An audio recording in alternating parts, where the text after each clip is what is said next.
Amazing. Well, Keith.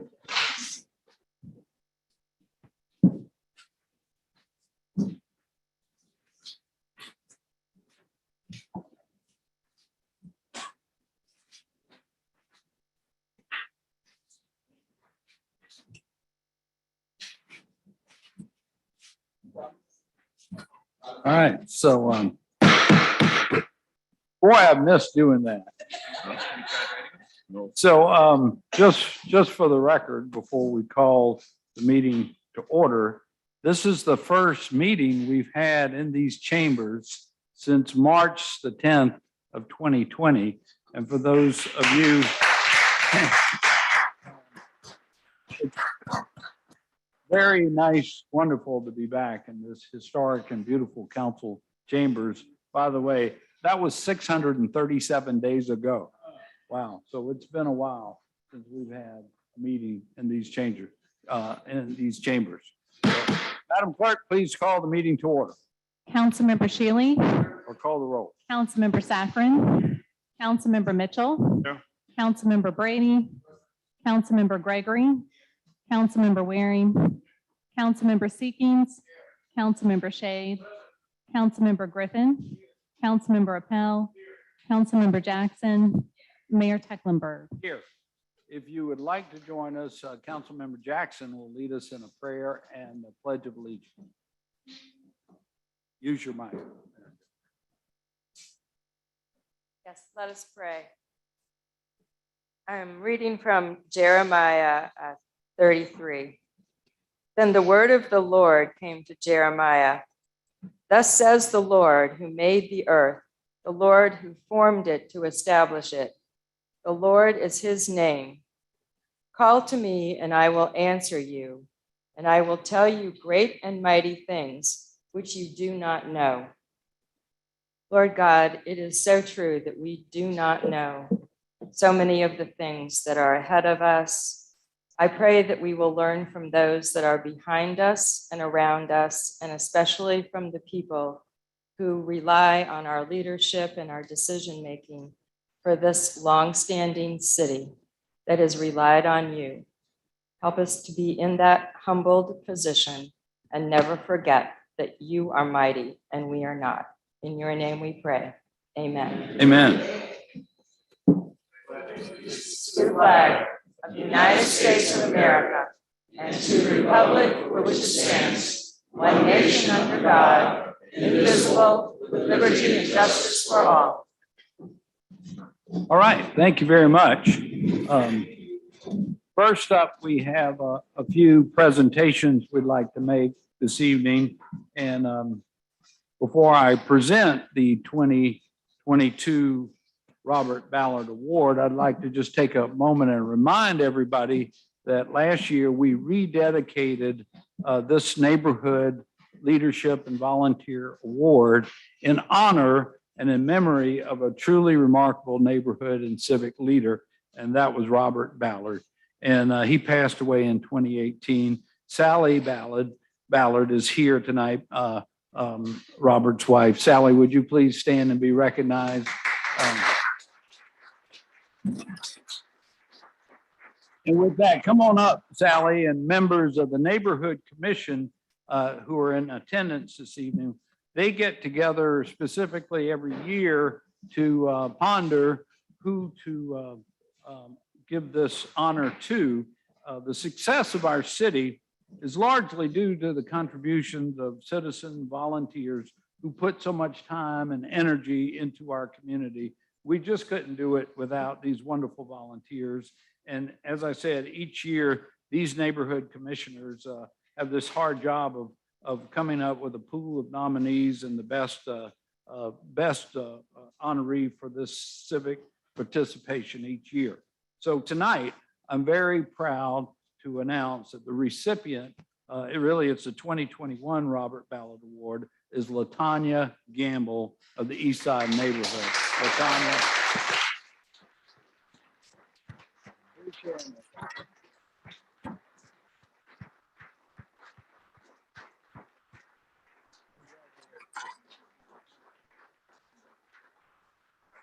So I probably don't need this introduction because everybody knows LaTanya, but she's an East Side native. She was raised and later returned to raise her family there. She worked for a major airline for 30 years and was the first neighborhood president under the East Side Community Development Corporation, we fondly call the ECDC. LaTanya is a loving wife, a mom to 4 adult children, and a bonus mom to 5 more. Her experiences growing up on the East Side with the likes of mentors like T.C. Drayton and Mary Moultrie, Shirley Scott, Damon and Pamela DeVoe helped to shape her as an advocate for youth. She's passionate about helping others and has always committed her time and attention to her neighborhood and community. As president of ECDC, she has spearheaded a number of important programs, including anti-violence campaigns, a Trident Tech scholarship program, an internet cafe to provide residents with access to the internet, meals for community members during COVID-19. Her work enables many East Side residents to access services like telemedicine, job interviews, unemployment assistance, voter registration, and more. Boy, I'm thinking about TC with each one of those. In addition, LaTanya works hard to fundraise for the Neighborhood Association, which is entirely supported by membership dues and grants and generosity. These are just a few of Ms. Gamble's accomplishments. All of her activities benefit and enhance her neighborhood. She has touched many of her neighbors' lives. And so with sincere congratulations and admiration, I award the Robert Ballard Excellence and Volunteer Service Award for 2021 to LaTanya Gamble.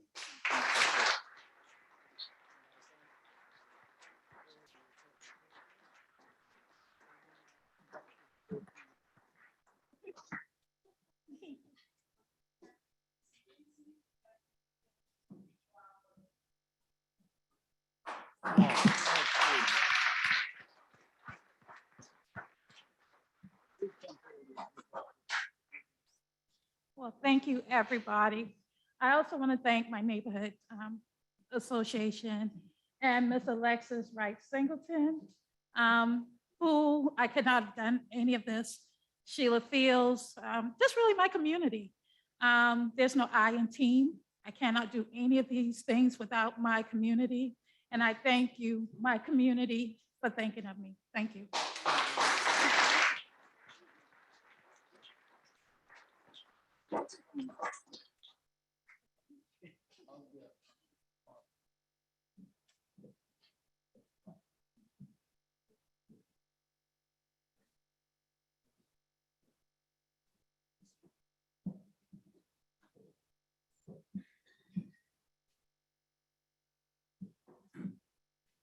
This sure beats Zoom, doesn't it?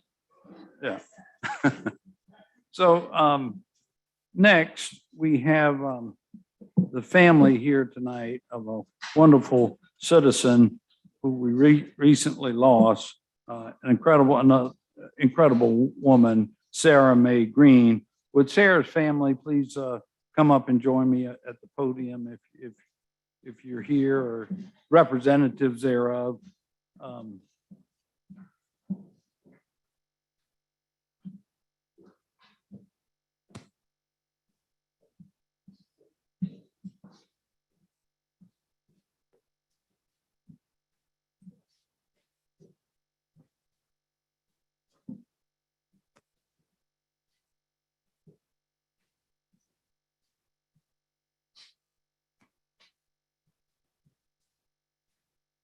So I have a resolution regarding Ms. Greene, who many of you knew as well.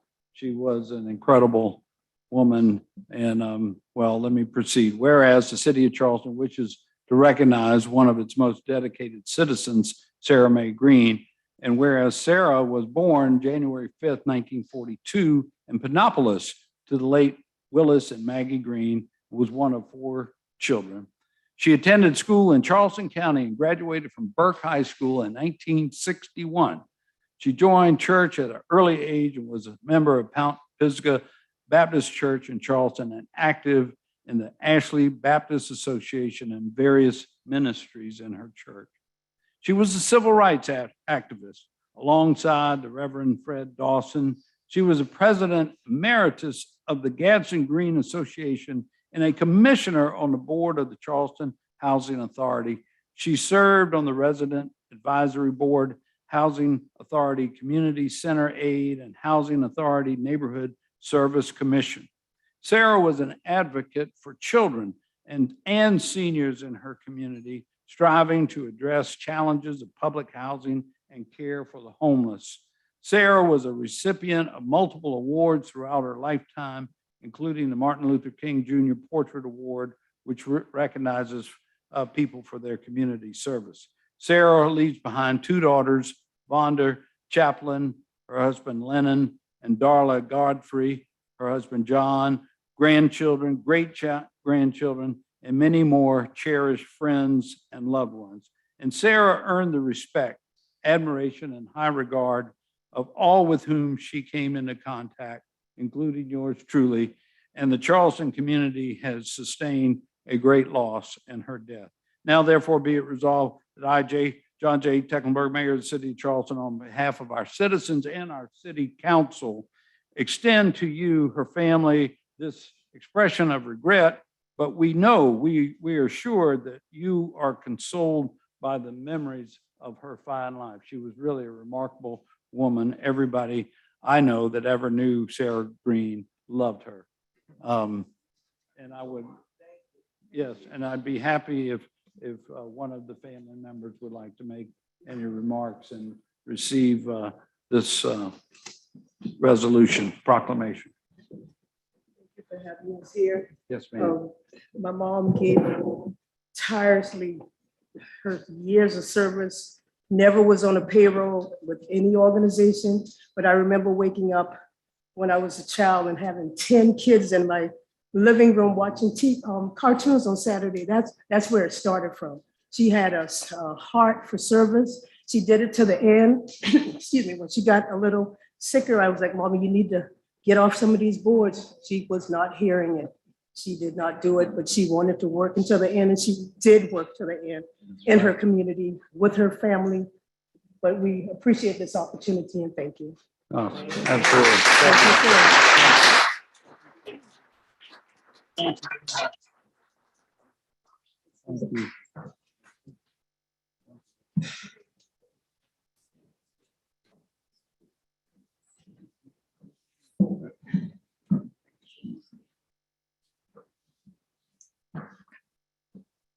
I received, by the way, just today, this card for a little gift given, and it's got Sarah's picture on it, so I'm going to keep that.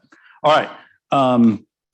Next up is a proclamation, and it's, I guess, in a way related because Don knew Sarah so well in his work at the Housing Authority. I think council knows, and I let everyone here know that Don Cameron, hard to believe, is retiring at the end of this year. December 31st, I think, is his last official day on the job, and it's in the proclamation. But would you believe 46 years as president and CEO, and then 5 years as assistant, 51 years with the Charleston Housing Authority. Isn't that remarkable, y'all? Really remarkable. So Don, please come up. And he is joined today by Art Milligan. Please come up as well. Art will be the new executive director, and Mr. Sherman, if you want to join us as well. So here's a proclamation regarding Don. Whereas the city of Charleston wishes to recognize one of its most dedicated community servants, Don Cameron, has served as president and CEO, as I mentioned, for 46 years and previously served 5 years as the assistant executive director. Don has overseen the addition of 2,473 homes to the city's inventory of affordable housing. Let me repeat that. 2,473 homes to our inventory of affordable housing and more than $140 million of capital reinvested in the community. During his tenure, he has handled both the challenges and opportunities of managing rental housing for individuals and families at various income levels. He's a recipient of numerous awards and honors in the fields of architecture, historic preservation, and innovation.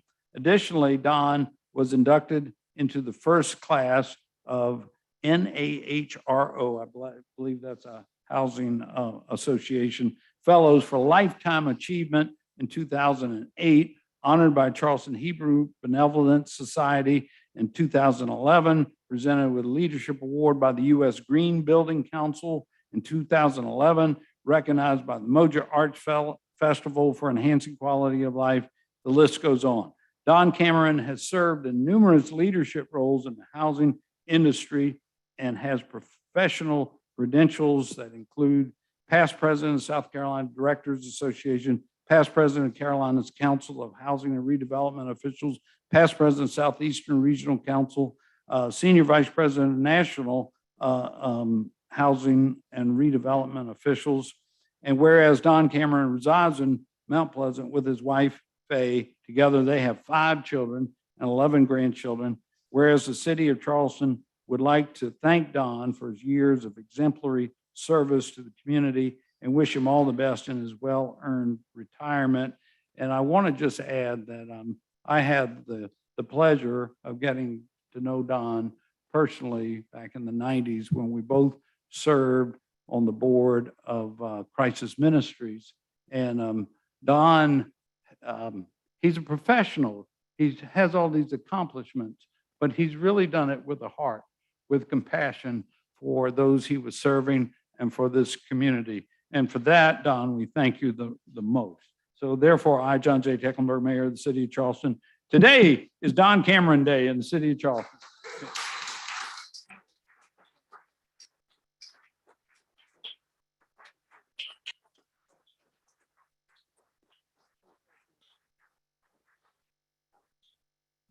Thank you all very much, Mayor and members of the City Council. This is a great honor. And as LaTanya said a minute ago, there's no I in team. It's everybody working together. And with that, if I could take one more moment. On December 18th, 1934, in this City Council chamber, the City Council, obviously not you, and I was not born yet, even though I'm old, but December 18th, 1934, passed an ordinance, which I think is very important. And part of the ordinance, it says, whereas in the opinion of City Council of Charleston, it is necessary and advisable for the protection of health, morals, general welfare, and proper safety of the people of the city, that an authority be created for the City of Charleston, such an authority to be known as the Housing Authority of the City of Charleston. We, that is the Housing Authority and the City of Charleston, have done great things in the past 87 years. And it's been a wonderful partnership. And I just wanted to pass that along. That is just that, a partnership, working together for the benefit of the people, particularly those who are economically challenged in our community. And again, thank you very much for this generous honor. I really appreciate it. Thank you.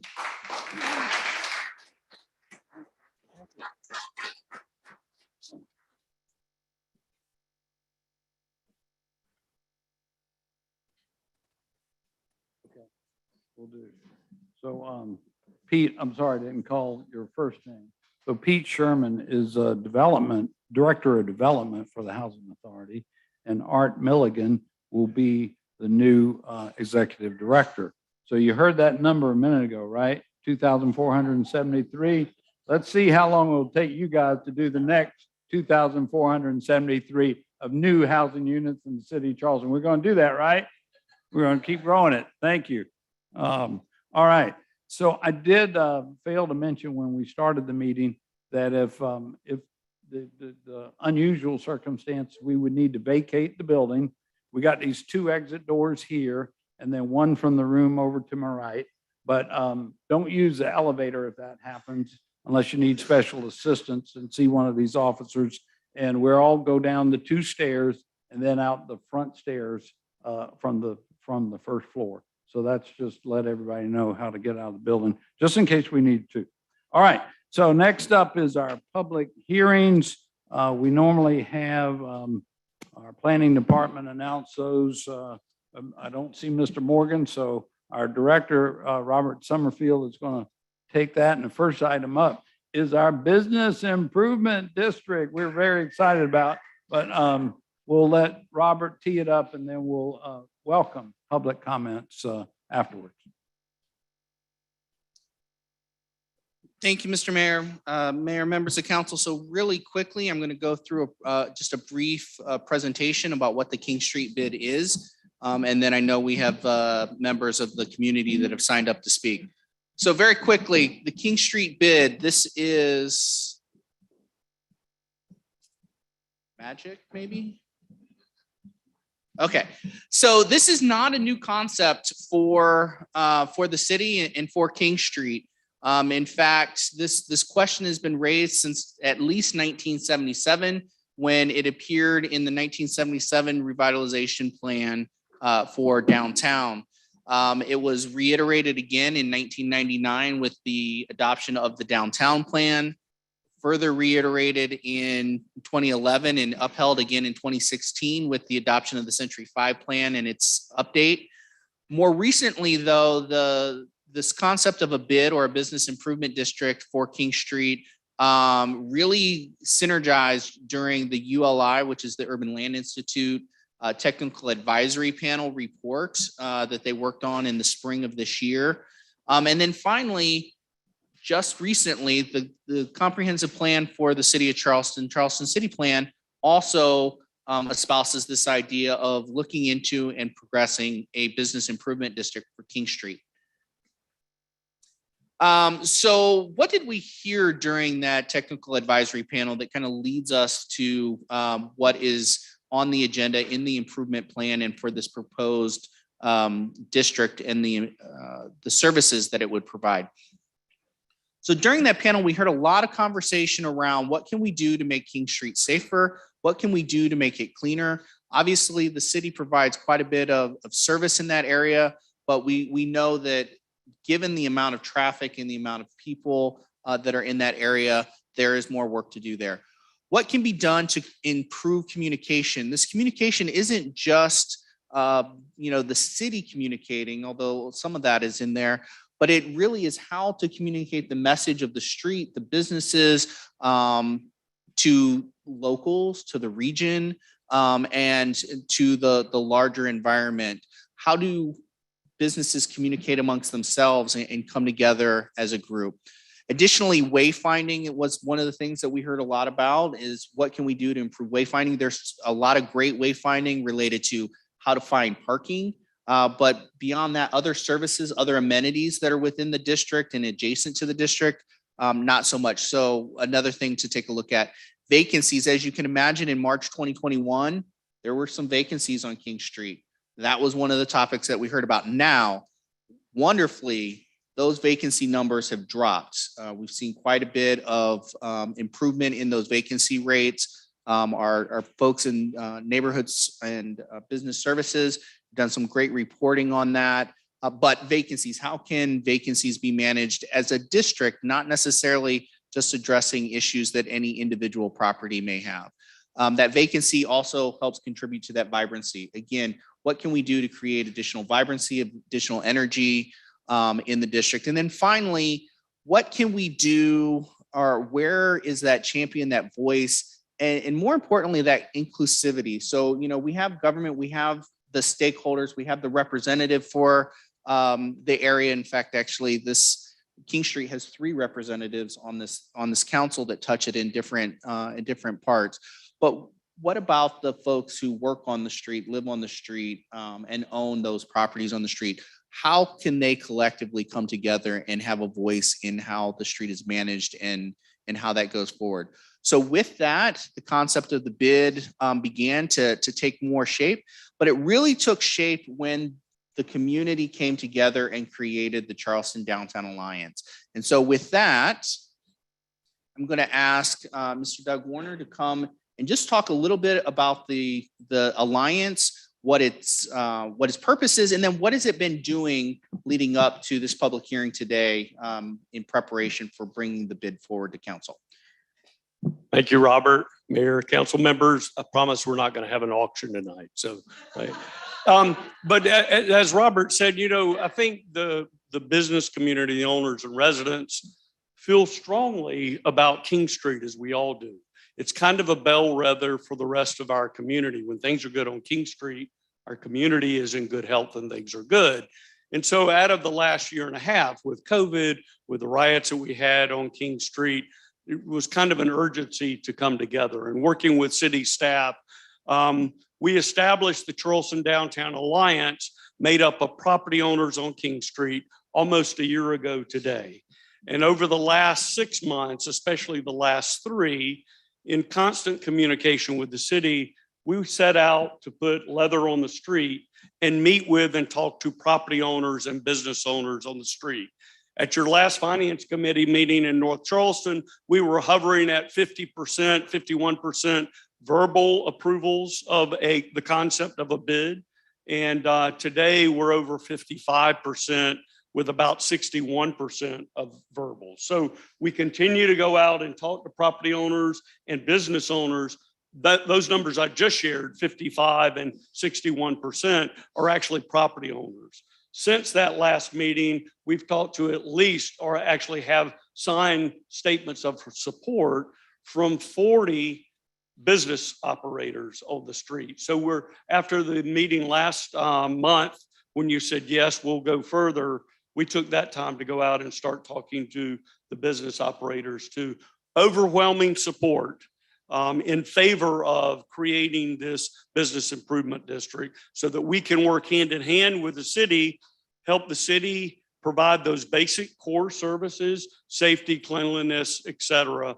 And then we will look at ways to enhance that experience. It's no secret to the people in this room that companies like Volvo have viewed King Street as an economic development engine. When they narrowed the focus to 5 communities that said we could be successful in any of those 5, they chose here because of the demographics on King Street. They said, these are our customers. We want to have a presence here. So I can't underestimate the importance of what we're all trying to collectively do. I think the business and property owners that are here behind me tonight wholeheartedly support.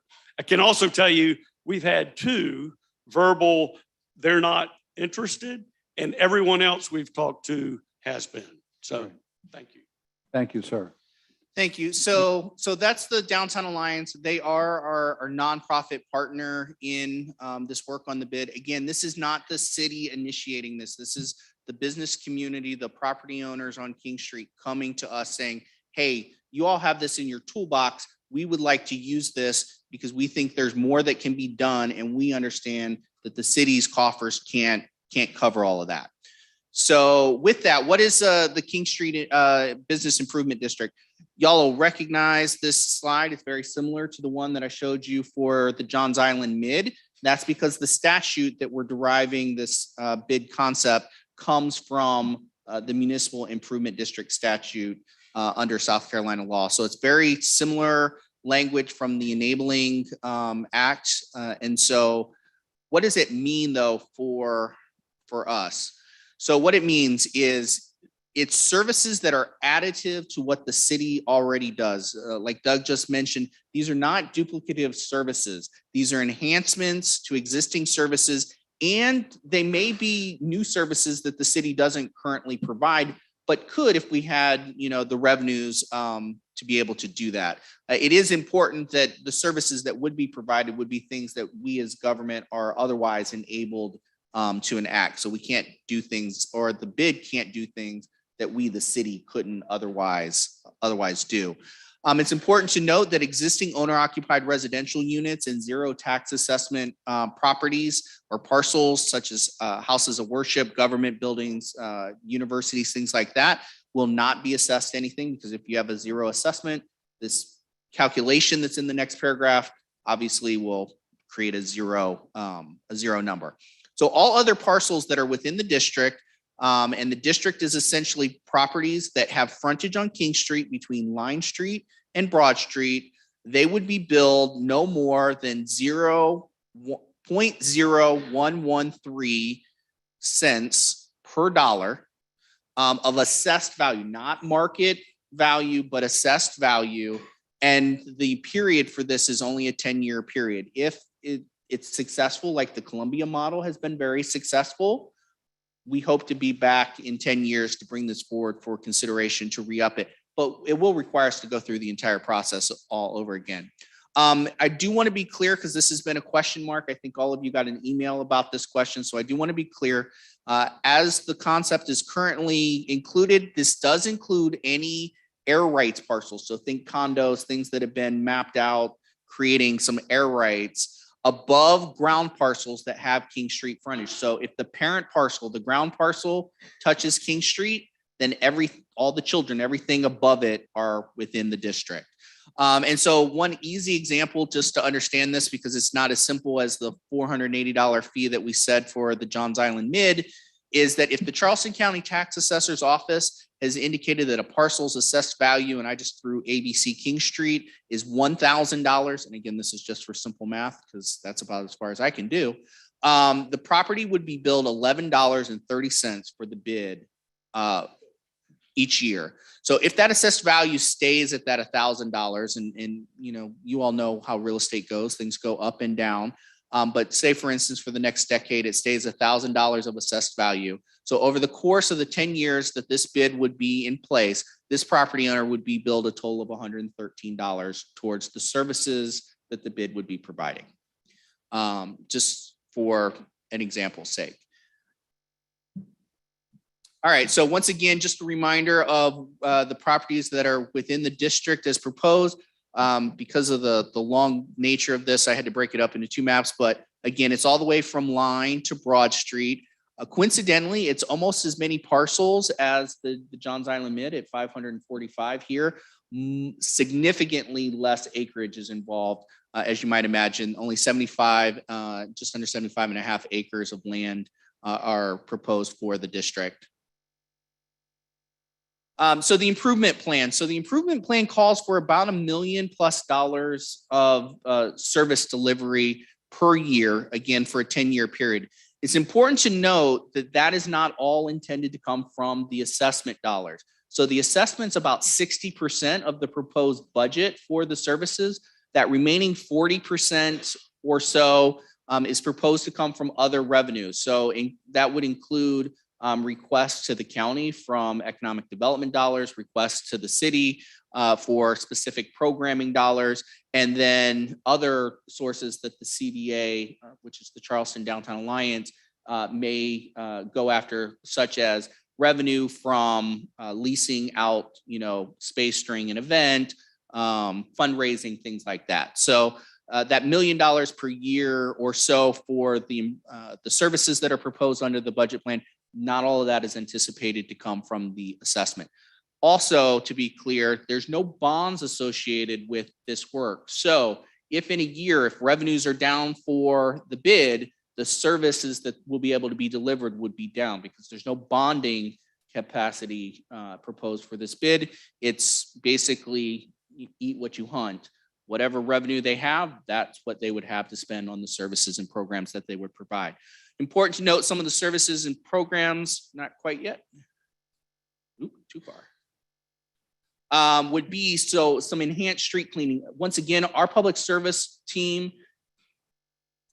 does an amazing job with the resources that they have available to get out there. But we all know that the need is greater than the resources that we currently have to get the street to the level that we want it to be.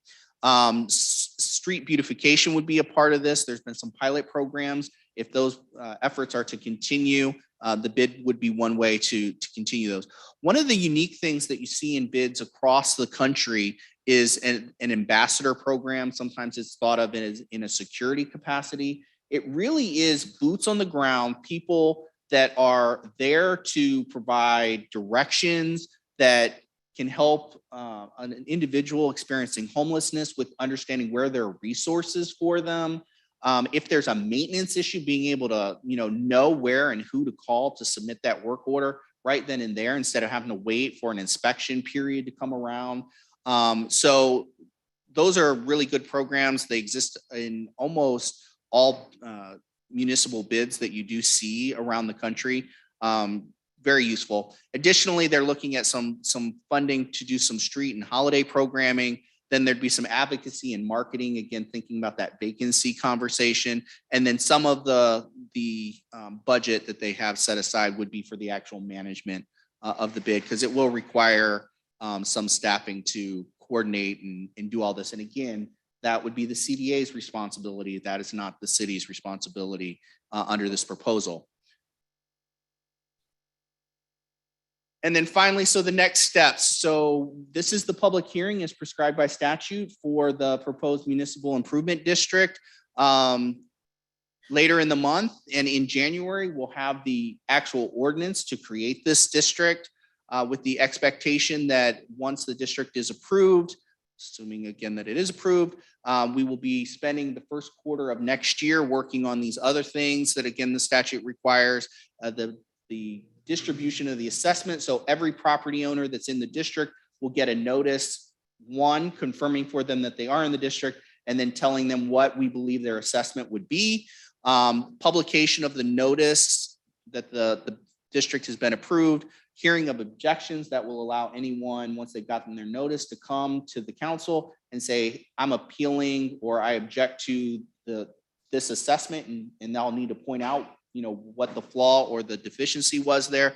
And then finally, one of the big key elements that we'll be working on in that first quarter is the memo of agreement with the CDA on the management of the bid district, because again, the city has a responsibility to ensure that any assessment dollars are being spent properly, approving that budget. So all of the details of how that management agreement would go would be done during that first quarter. Then finally, the middle of next year, we would prepare the official documents to submit to the county on what those assessment should be. And then the bid would receive its first revenues in early 2023. So that's what the bid is. And I believe you have lots of people, and then I'm available for any questions from council if there are any. Thank you for that presentation. This is a public hearing, so anyone who would like to be heard on this matter is now welcome to come forward and state your name and address and share any remarks up to 2 minutes. Would anyone like to come forward? Just please queue up at the mic, please. Yes, sir. I'm back. I'm Doug Warner. I reside at 45 Pendleton Street, downtown Charleston, 29403. I am an owner and represent an owners group that has more than 40 properties on King Street. We have more linear frontage than anyone else, and probably are the group that are going to pay more collectively than anyone else. Maybe one more. Anyway, we wholeheartedly support this effort. We're here and have put in so much work because we are certain that it is needed to provide the kind of King Street experience for both our locals or visitors, whether they're from Somerville or Chicago. I wanted to give you a couple of ideas that the current bid would represent 467 parcels. Of those, 241 would pay less than $500 a year. 6 of those would pay more than $25,000 a year, and 95 would pay $2,500 or less. So that gives you a magnitude of what Robert shared with you. Again, that 222 would pay less than $1,000. So not a significant expense, but definitely something that a world-class city like Charleston, we need to elevate the experience. So thank you. Thank you, sir. Yes, sir. Good evening, Casey Lavin, 87 Succession, Mount Pleasant, South Carolina. I am here on behalf of BMOC Capital, BMOC Hospitality. We just acquired the Charleston Place. I presume we're on the more impacted side of this. Yeah, we're one of the 6, over 25,000. Got it.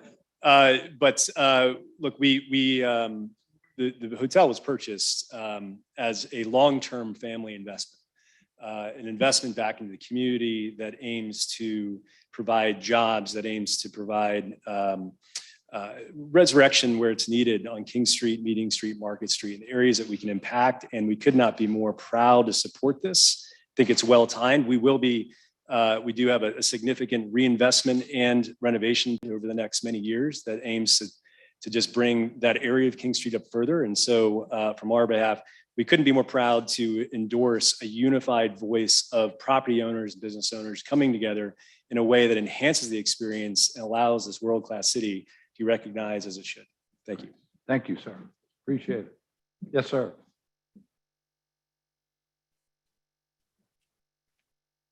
According to Margaret B. Seymour, U.S. District Court Senior Judge, I'm Anthony G. Bryant, 2123 Cortland Avenue, Charles, South Carolina 29403. Planning Enabling Act deals with the public safety, and the gentleman mentioned the unrest. My deep concern is racial profiling. Since this body did not prove the inclusion and diversity part, there's no inclusion and diversity by this body. I'm more concerned about the body, not the business owners. They're operating in good faith, in my opinion. But I'm deeply concerned about the $1 million because do we still have a deficit of some money here? Because for 10 years, so guaranteed $1 million to somebody you don't have to pay. Now, so are we taxing appropriately where these ladies and gentlemen have to pay this money every year even to create this district at all? I mean, that's on them. If they want to tax themselves, so be it. But as a resident of Charleston, I've seen a UDAG funding many years ago for Charleston Place, used on the backs of Black people, on census tracts on Black folk. And somebody got to transfer a property for their family to get wealthy at the expense of those intended beneficiaries. And you came in here today to salute Sarah Greene and others. In my opinion, he needed to do a lot more than that in terms of providing support to low to moderate income communities who paved the way for the UDAG money, HUD money years ago. See what it did? See what it did? See the intended beneficiaries benefited? No, did not benefit. Ultimately, he benefited. No disrespect, but know your history.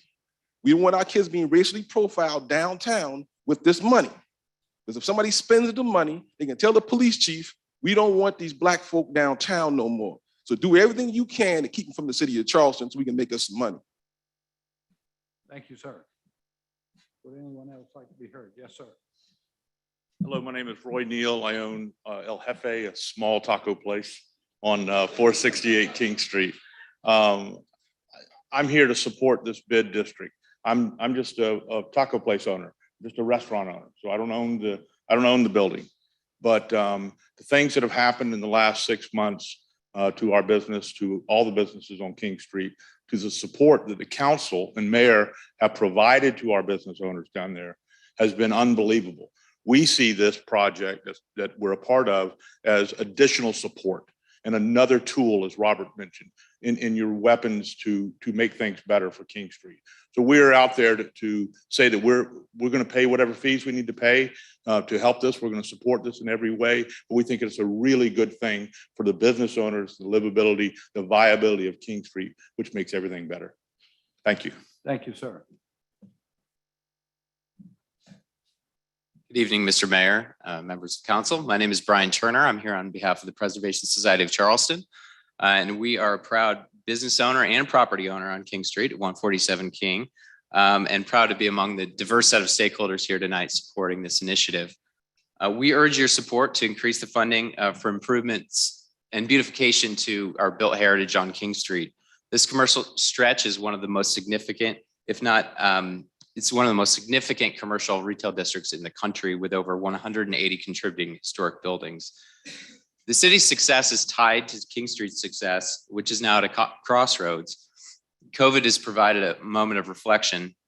If anything, has shown just how vital King Street is to the city's reputation as a world-renowned historical destination.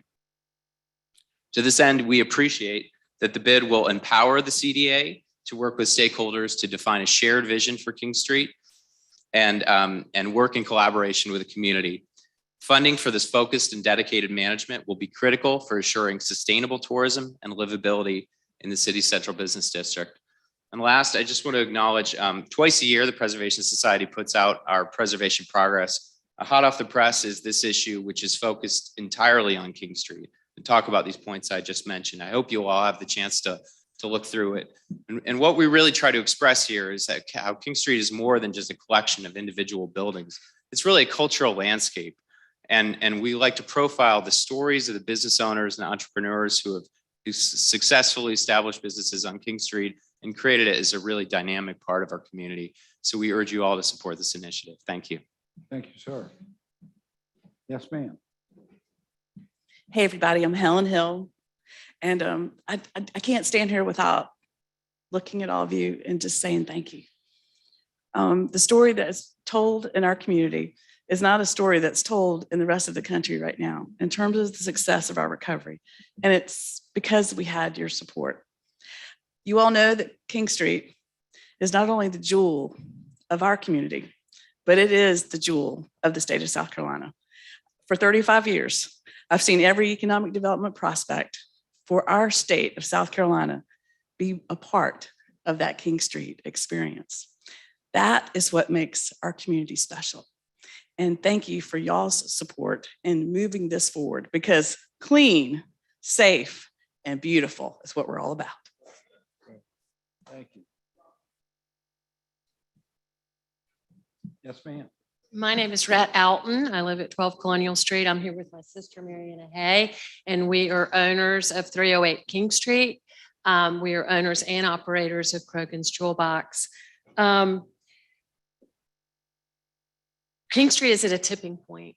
Charlestonians and visitors deserve better than what they're getting now. We have local customers who no longer feel safe visiting King Street. We get calls like that every week. Every property owner, and we have gone door to door to talk to people who rent their building, to people that own their building, to people that live in the buildings. Every single one of them is willing to chip in and create a private and public partnership so that they pay their part and do their part and meet the city halfway to ensuring a safe, beautiful, and clean King Street. Thank you, ma'am. Yes, sir.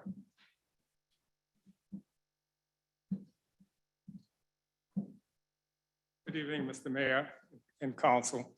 My name is Arthur Lawrence, and I live at 210 Fishburne Street, long-time resident. I like the idea, but we must understand we can't create another board to the city council can't overrule and the mayor can't overrule. So we got to be very careful the way how you give away your authority and make sure that we have transparency in the whole product. Now, I know it starts from Lion Street on downtown, but the tipping point is from Lion Street up to Romilly Street is being left out. We have businesses creating on this area, but the citizen that live right behind King Street is suffering because the businesses tracking all these people onto King Street and they need a place to park. And the only place for those resident people to park is in the neighborhood. So we have to be very careful that all these business development on King Street don't affect the quality of life on this resident that live behind King Street, like H, F, and I Street and Sumter Street. Thank you. Thank you very much. Yes, sir. Would anyone else like to be heard on this matter? Yes, sir. My name is Gary Flynn. Sorry, I'm CEO of M. Dumas and Sons on King Street. I'm 3004 Ashburton Way in Mount Pleasant, 29466 myself. I've been fortunate enough to be a part of the King Street corridor now for just about 6 years. And COVID was quite an experience for all of us. The one thing it taught me was we're stronger together than we are apart. And I've gotten to know a lot more of the business owners over the last year and a half on King Street than I ever had prior to that. And we came together and banded together with a small group called Mickey that about 9 business owners around our store got together to try to make a difference for our businesses and for our customers. And we have seen great traction there. And I think this is on a much, much bigger scale and have a much bigger impact. And I think, we see a lot of foot traffic on King Street, obviously, and M. Dumas and Sons is fortunate to get a good chunk of that foot traffic through our store. And it is the lifeblood of Charleston, in my opinion. It is what makes us go. And if there's any alteration in the way our customers perceive King Street, they've got other choices. Greenville's going, Memphis is going, Austin is going. We need to continue to keep Charleston special, unique, and wonderful. And we will continue to thrive, and our taxes will continue to drive Charleston. Thank you. Thank you, sir. Would anyone else like to be heard on this matter? All right, well, thank you for your comments on it. And I wanted to, we've already passed this resolution at our last meeting, and I understand the ordinance itself will come back to us at our next meeting, correct? Meeting, Robert, is that, but it will be coming forward at a future meeting. This is just the public hearing.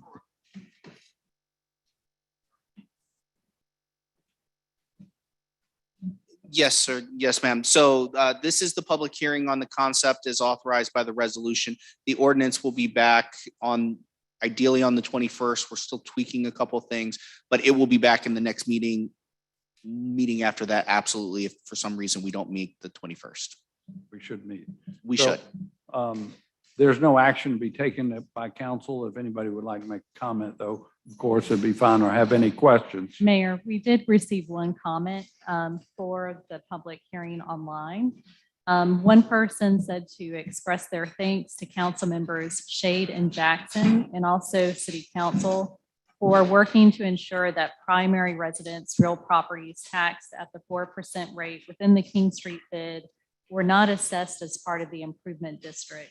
She said she supported the bid as a positive means of maintaining and enhancing the King Street retail environment. And those were all the comments that we received. Thank you. Councilmember Saccharin. Hit the little button and. All right. Green on you. There you go. Mr. Lawrence made a good comment, good point about, where we end the King Street bid. I know we've done first reading, but is it worth having a discussion about extending that up to our neck of the woods? Because as a small business owner myself, I have seen the development creeping up that way. And, in 5 years, that is going to be the heart of downtown. It's moving up. So I'm just, for the record, making this as a comment about potentially thinking about bringing that line up to Romney Street, or some delineation up King Street, because its development is certainly up that way. Absolutely. And I must say, the original concept for this business improvement district at one time included Market Street as well. So putting a bid in place does not limit you to expanding it in the future. I understand that is allowed. Councilmember Griffin and then Mitchell. I just have a question. Once the ordinance is passed, can you add properties into it after the fact? You can amend it. You can amend it as Yes, it sir. goes along. So it could be, you could look back on it. What's that, Robert? So it's not quite as simple as an amendment to the ordinance. What ends up happening is we have to do this process again for all the properties that we would include further. So once again, we do a resolution saying that council is initiating this process. We do a public hearing that would be for the properties that we'd now be including in the district. And then we'd initiate a new ordinance for the inclusion of those properties.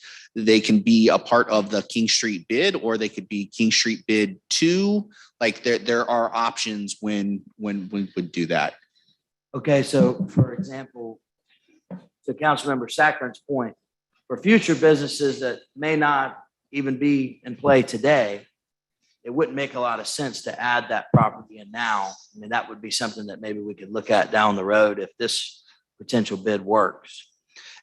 I would hope that if this model works for this part of King Street, we would be looking at it in other commercial corridors that we have. I know we've been talking about it for some of our other areas that have redevelopment needs as well, so.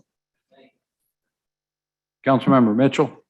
My problem is that I don't have a problem with what's going on now, but you're proposing, but even to extend that, if we're talking about, my colleague is talking about on King Street, I want to make sure that the community that's budding those particular, that budding King Street, what I represent, which is the LA Borough, Cannon Borough, Radcliffe Borough, and all the other places, that they're aware of this, to make sure that they know what's going on. Even to extend it, I live on King Street. So if you extend it, are the homeowners going to be affected by this too?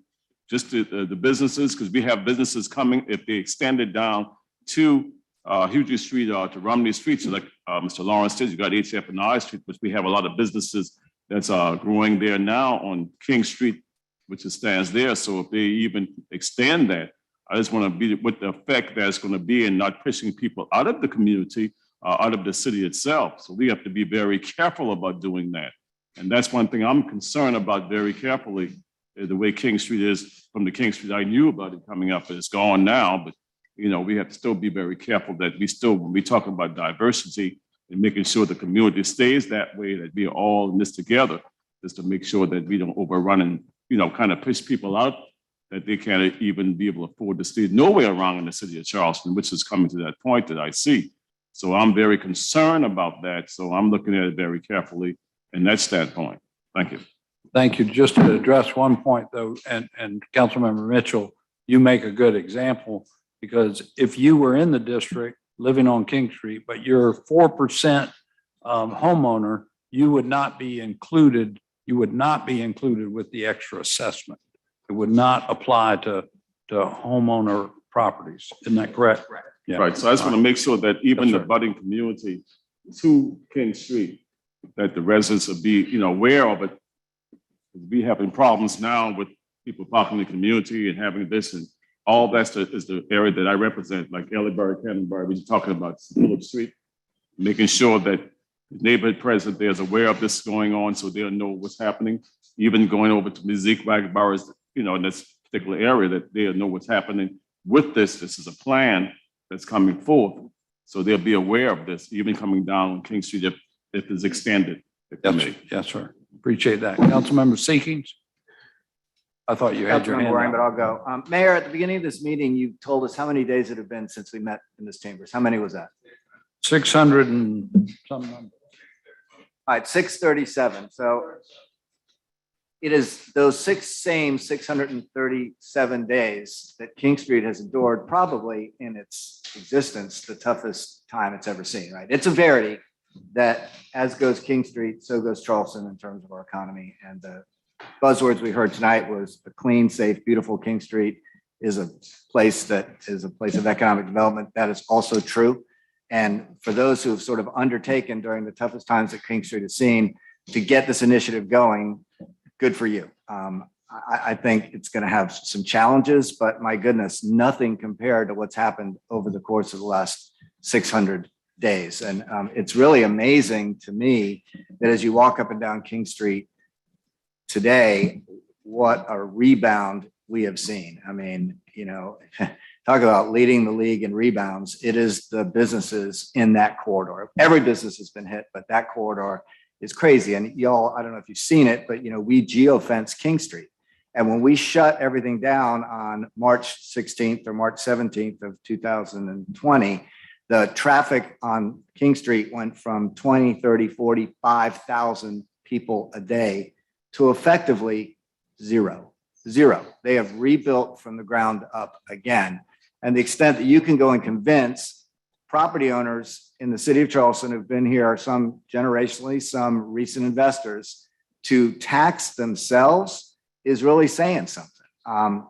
It's difficult to get those of us around this table to vote to raise taxes, sometimes more difficult than others, but it's hard to do. And for you all, I just say congratulations. I do think that some of the comments around this table are worth thinking about. Clearly going north of Line Street, I'm looking at Doug because he's been doing so much work on this. That's got its own complications because there's a lot more people that actually live on the street, but there are businesses that clearly affect the street. There's the restaurant areas up there, up by 8th Street and like that. It's pretty compacted in there, and anything y'all can do. And the other thing, I don't want to take too much time, but y'all are here. So I heard a really fascinating lecture about 4 years ago about King Street and the concept of King Street and how it was built and developed and grew. And it was built, developed, and grown as a commercial corridor for daytime businesses. Essentially, people went there to shop retail or to have lunch at the counter. There wasn't a lot of late night activity. In fact, on Upper King Street, there was no late night activity, right? It was a daytime retail corridor that was sort of our shopping district. Well, fast forward to today, and really the last 10 years, it's gone from a purely, if not purely, but largely daytime economy, retail economy, where at any given time, if you had a robust, busy business going on, you might have 20, 30, 40 customers in your door, to now it's a almost 24-hour day economy where some of the buildings that were built to be retail establishments with people trying on shoes or buying jewelry, now there's 200 or 300 or 400 people in there at a time at 9, 10, 11, 12 o'clock at night. Small Mexican restaurants on King Street being a perfect example. And so as you all conceive of this bid and think about how you're going to augment the things that we do here in the city of Charleston to make King Street clean, safe, and beautiful, to make it a place to be successful for you all, because this is economic development. As goes King Street, so goes the city. And if you all are successful and the businesses in King Street are successful, we will continue to be successful. I have no doubt that that's true. I think we might have lost our way about that for a little while. Resources on King Street are super important. But as you conceive about how you're going to augment it, please think about that nighttime conundrum. Nighttime on King Street is different, very different. And it's not necessarily clean, safe, and beautiful, right? I went up there on Saturday night. It was happening, and there were people making money, but I don't think I would have described what I saw as beautiful. So with that in mind, I sense around this table some support for this. I've certainly pledged my support, and I'm going to continue to support this. I hope that we partner together in a way that every year when we come back, and I think we're going to come back every year and hear a report on how it's going, you all keep continuing to tell us how great this bid is going, because we will know through Ms. Wharton's office how successful you are and how we're doing in our coffers. It's good business for the city, for y'all's business to succeed beyond your wildest dreams. If doing this and taking a little money out of your pocket on the front end gives you a tenfold return, that's good for the city too. So go forward and prosper, recognizing that we need some help, particularly in that nighttime corridor with cleaning, trash pickup, all that stuff, and make King Street clean, safe, and beautiful 24/7, 365. And we'll have really done something together through a public-private partnership that we've never done before. And the King Street that we knew back in the day that was a place to go shopping, that's now changed to night, we'll say the same thing about the nighttime, that we've really gotten our hands around it and made it a place where all of us who live here want to go. And that's the challenge. So I think we got the right team, both sitting over there and sitting over here and sitting around this table. And if we all work together, we will have done something really that I think we can all be proud of. So go forward, prosper. I look forward to supporting it. I look forward to hearing a lot about it. Please report to us how this is going. And report to us how those who have been a little skeptical about it are learning to live with it. Okay. So with that, it's a long talk for something we're not even going to vote on, but I'm one of those council members who does touch on King Street, and I spend a lot of time on it. So thank you. Thank you, sir. Councilmember Waring. Thank you, Mr. Mayor. I agree with virtually everything that's been said. And obviously, I'm going to support this because the business community that's here is actually, this is not a business community that's coming. This business community is here. And they're agreeing to do this, so I salute you. But to get back to Council Member Mitchell's point about residences on King Street, or in that case above King Street, that are not owner occupants, but are affordable housing units.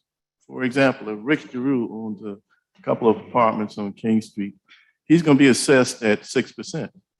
And if he rents to those units to the housing authority, then they're going to be, as I understand it, a part of this increase. I don't want the unintended consequence for the affordable units, workforce development housing, future developments that come up with fee in lieu, instead of paying the fee in lieu, actually have the affordable units on site. I don't want those units to have to get caught up in an increase in price, because we go at extensive efforts in this city to create affordable housing. It is hugely difficult, even compared to the task that you all have as a business community. I don't want to say you all have, we have as a business community. But try creating affordable housing in a rising market like Charleston, South Carolina.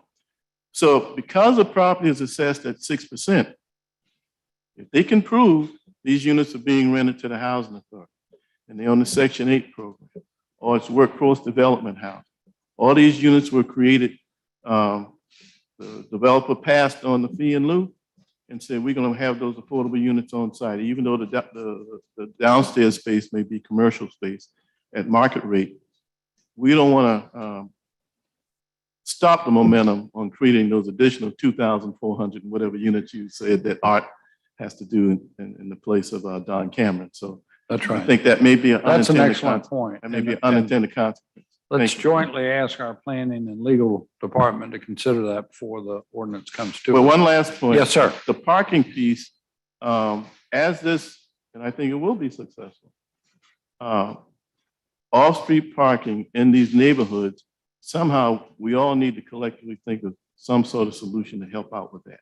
I don't know whether we get some other lots that we can lease for availability for parking, but with the increased popularity, you're gonna have those complaints. I'm West Ashley, but my colleagues on the peninsula have those complaints about intrusion into quiet time in residential areas. Thank you, Mr. Mayor. Yes, sir. Councilmember Shea. Thank you, Mr. Mayor. And I just want to thank my colleagues for this very good discussion that we're having tonight about this. And I think y'all's insights are really quite important. I come from a little bit different perspective on King Street because of my family's history. And Councilman Waring, Keaton would correct you a little bit, because when my family store was operating on King Street, it was open all hours of night because there was a need to make money for them. And my father used this phrase, from kin to can't, meaning from as soon as they could to as soon as they couldn't. They were out there making money. They lived above the store. And my father and uncle and aunts were born on King Street. And so it was an opportunity for a lot of folks, particularly a lot of immigrants, to make money and prosper here in the city. And Helen's statement about King Street being the jewel of Charleston and the jewel of the state is not an exaggeration, because when you go around and look at other main streets of South Carolina, you will not find anything like King Street anywhere else in the state, because several people did live, and we've come back a little bit to this part of residences being above these merchant stores. And it was a very vibrant, very active community, and malls came in the 60s and the 70s and killed it. King Street has been up and down out like a yo-yo. And we've seen that over time. And I remember meeting with several of the merchants, and I walked King Street after the May riot as to their concerns, their fears, and their anger as to what was going on King Street. The one thing that we need to be thinking about and about King Street and this bid and y'all's alliance with the city, we need to be focusing on King Street as to making it much more attractive for locals. That's what it was designed for, as Councilmember Waring brought out earlier. And we need to bring it back, make it safe and secure and attractive for us to enjoy and take part in. And while I'm talking about that kind of revitalization, you know what I'm talking about also revitalizing West Ashley and the business corridors and duplicating this model for parts of Avondale, Sam Rittenberg, St. Andrews, and exactly. It's Sumar Street. Yes, I'm not going to forget Sumar Street. I'm not going to let me forget Sumar Street. But we have an opportunity here, and Mr. Lawrence's comments need to be heeded. That's about transparency and control and expanding it as well. So I am fully on board with this whole concept. You got my support on this thing. And we got some things that we may need to tweak a little bit. But I think the public just needs to appreciate the historical component of this and the huge economic significance of King Street, what it means to the city of Charleston. And it's not just located to the peninsula, it is citywide of the impact that this area has to all of us. Thank you. Thank you, sir. Anyone else? Councilmember Rappel. Thank you, Mr. Mayor, and I'll be brief here. Famous last word, I'm going to try to own up to that this evening. Much like Councilman Shade, both sides of my family have a history on King Street, both the Appels and the Sokals. And Morris Sokol was my great-grandfather. Joe Sokol was my grandfather. And I just wanted to tell all the King Street property owners and merchants that if he was still alive, he would have been here tonight with y'all. He's proud of y'all, and he would have been thrilled to see the strides that King Street has taken over the past year under some very difficult circumstances. I think he would have been shocked maybe at first with the prospect of being asked to tax himself, but after that initial wave of shock had subsided, I think he would have been working for y'all. He's just very proud of y'all this evening. And we don't have Boeing, we don't have, we can't put together a big industrial plan or something, but we do have an economic engine in the city of Charleston, and it's called King Street. As long as I'm on city council, I'm fully supportive of anything we can do to make King Street beautiful, safe. And there was another adjective in there, clean, and we can even come up with some other adjectives if we need to. So thank you all again this evening, and let's keep making it happen. Thanks. Great. So I won't go on long, but all this conversation brings up lots of memories for me. And I don't know if many of y'all know this part of my family's history, but my great-grandfather Livingston had a shoe store on King Street right near Burns Alley. And my grandmother grew up on the second and third floor above the store. And the only other time that might have been worse than the last year and a half with COVID, he lost his business during the Depression in the 1930s. And that was a rough time for a lot of businesses everywhere in the country. But I also recall working for Mayor Riley in the 90s. And when Robert was talking about how this idea actually went back to the plan back in 1977, and then again with the downtown plan, that's when I was working for the city in the late 90s. I went to Baltimore to study what they were doing in a business improvement district so that we could hopefully bring one here one day.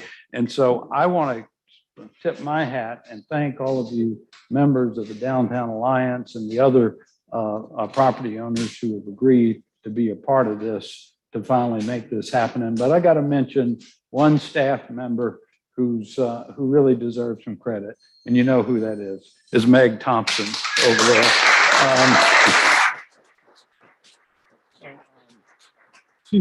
She's kind of held hope alive all this time, right, Meg? And getting it over the finish line. Congratulations and thank you. We're not quite there yet. We'll come back for the ordinance next time. Councilmember Jackson. Thank you, Mayor, and thank you, everyone. And I certainly, I guess I would just say that I'm an envious resident of James Island in the way that the business community works together, plans together, visions together. We're trying to do something very modest in comparison with Rethink Folly Road, and it's really not easy to bring people out of their business framework. I was married to a small business owner. I'm still married to him, but he's no longer a small business owner. Thank God, but it's an absorbing profession for sure. And so, being able to work with all of the big and the little and the in between, I think is a hallmark of the way that the Central Business District came together, and Ms. Thompson was their cheerleader and never said die. So for all of that, I think it's a wonderful accomplishment, and I do hope that the ordinance goes forward, and I do hope that we continue to make it iterative and redefined in other logical and exciting places. I am very respectful, though, of the comment that Mr. Bryant made to us tonight. So I do feel like we need to take that to heart, especially since he's correct. We did not vote as a council to receive the full report from the Commission on Equity, Inclusion, and Racial Conciliation.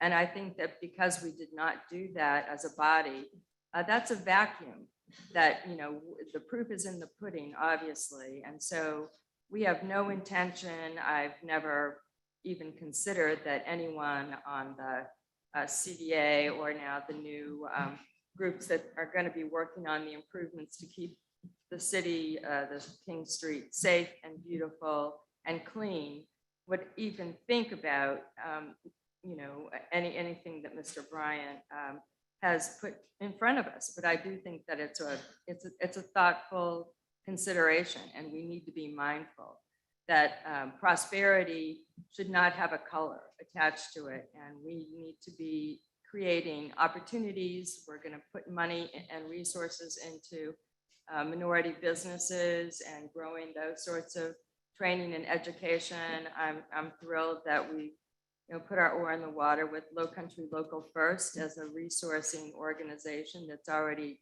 gone many miles ahead of us in training minority women in particular to start up business. And I hope that we take that challenge seriously. So thank you, Mr. Bryant. I really appreciate it. Thank you. So no action on this was required as mentioned. So we'll move on with our public hearings. 2, 3, 4, and 5, frankly, are all related. They're all budget-related matters. We passed gave first reading to our annual budgets at our Ways and Means Committee. Excuse me? Let's go ahead, Mr. Mayor. Okay, so I was just explaining to everyone, we gave first reading at our Ways and Means Committee. So anyone who would like to address any budget matters, 2, 3, 4, or 5, is now welcome to come forward and make comments to council. Thank you all for being with us this evening. This is regarding our budget. And everyone's welcome to make comments regarding the budget. Yes, ma'am. Please proceed. Thank you, Mr. Mayor, members of council, Cashin Drole with Historic Charleston Foundation. I want to comment on the budget and commend the members of the Budget Ad Hoc Committee for truly yeoman's work in crafting the budget. They started with a deficit and really had to make some difficult decisions in developing the priorities that are presented before you tonight in the budget. And on behalf of Historic Charleston, I want to thank the committee for your hard work and for presenting a budget that reflects some preservation priorities for Historic Charleston Foundation. First, a water plan, a comprehensive citywide water plan. We're really excited about this. This is something that was recommended in the Dutch Dialogues Charleston, and most recently was requested and recommended by the 3x3 Army Corps 3x3 Citizens Advisory Committee. Second is a zoning, funds to support a zoning overhaul, an elevation-based zoning overhaul, another Dutch Dialogues supported recommendation. Third is a new downtown plan. The last downtown plan was written in 1999. It basically stopped parallel with where the Cooper River bridges are now. We all know that the downtown is a lot larger than that now. It's time for a new vision. There have been a lot of economic, demographic, social, environmental changes that need to be reflected in a new plan. And lastly, the addition of a preservation planner to support the planning department. This was a priority for the planning department staff. This position has been sorely needed for years. both to enforce city ordinances, but also to enforce decisions made by BAR staff and BAR board members. And this is, I think, a really great addition to the planning department staff going forward. Again, we're very grateful. Thank you. I encourage you to include these as you finalize the budget. Thank you, ma'am. Yes, sir. Anthony G. Bryant, according to Chief U.S. Justice, U.S. District Judge, District Court of South Carolina, Mr. R. Brian Hallwell, in which I submitted a letter to him and also to Senator Tim Scott, who appointed me many, many years ago. Senator Scott, many years. And I want to submit these two documents for the record. For the record. I want to thank, I'm gonna miss her for my passion. Ms. Jackson, I'm gonna miss her. She's a really good sister. Her heart's in the right place. Sisterhood and brotherhood is not, measured just based upon the hue of our skin, but on the commitment and our actions in our own lives. That's what my father taught me. But to be real about being Black, as my mother taught me. And so the bottom line is the budgetary process really not on the mayor. The state of South Carolina, I saw the state of South Carolina redistricting plan today. It got $6.5 billion. I don't know why the municipal association is saying, we ain't got no money and give us some money. And the bottom line is until the municipal association, the city councils and county councils around this country, the state says, we need to get some money and don't spend that our money because we ain't got none. I think that's the problem I see with the budgetary process. The buck gets passed to the local folks. And it comes a time where local folks have to speak up for themselves and we need to get our money. Because you can't continue to run the city this way on grants and whatever. But I go back to Adam Smith, and I'm gonna close out with this one. I love Adam Smith because he was against slave labor. And what Adam Smith says in his book, Wealth of Nations, inequalities in wages and profits. The same conceptualization of Smith then is now. Fellowship number 1064 is about us. 3/5 about the person's person. Fugitive Slave Act. Time. So we play a major role in this, and we wish you all the best in the budget. Thank you. Thank you, sir. Would anyone else like to be heard on our budget matters? Yes, sir. Brian Turner, Preservation Society of Charleston. I just want to commend the process of arriving at the draft budget. We understand that there's additional staff support provided for the Board of Architectural Review, which we strongly support. Staff support has to keep pace to assist homeowners and foster greater awareness of these places to our communities. I want to thank Councilman Saccharin, Councilman Gregory. We've joined recently in conversations about the need, especially north of Line Street, for growing awareness of regulation and how and why it's important to maintain design consistency. This is really critical. And the planning department put this forward as the #1 priority in the budget, we understand. So we just want to echo Mr. Lay's comments in supporting this particular additional staff. Thank you. Great. Thank you, sir. Anyone else? Seeing none, this comes to council. We passed it, Ways and Means, but we are required to pass this as an ordinance form as well. Let's take 2 and 3 together. They're both a municipal accommodation fee, or was the motion to take all 4 of them together? Okay. Approving 2 and 3, correct? All right. Any further discussion from council? All in favor, please say aye. Aye. Any opposed? The ayes have it. Now for. Second. Yes, sir. Any discussion?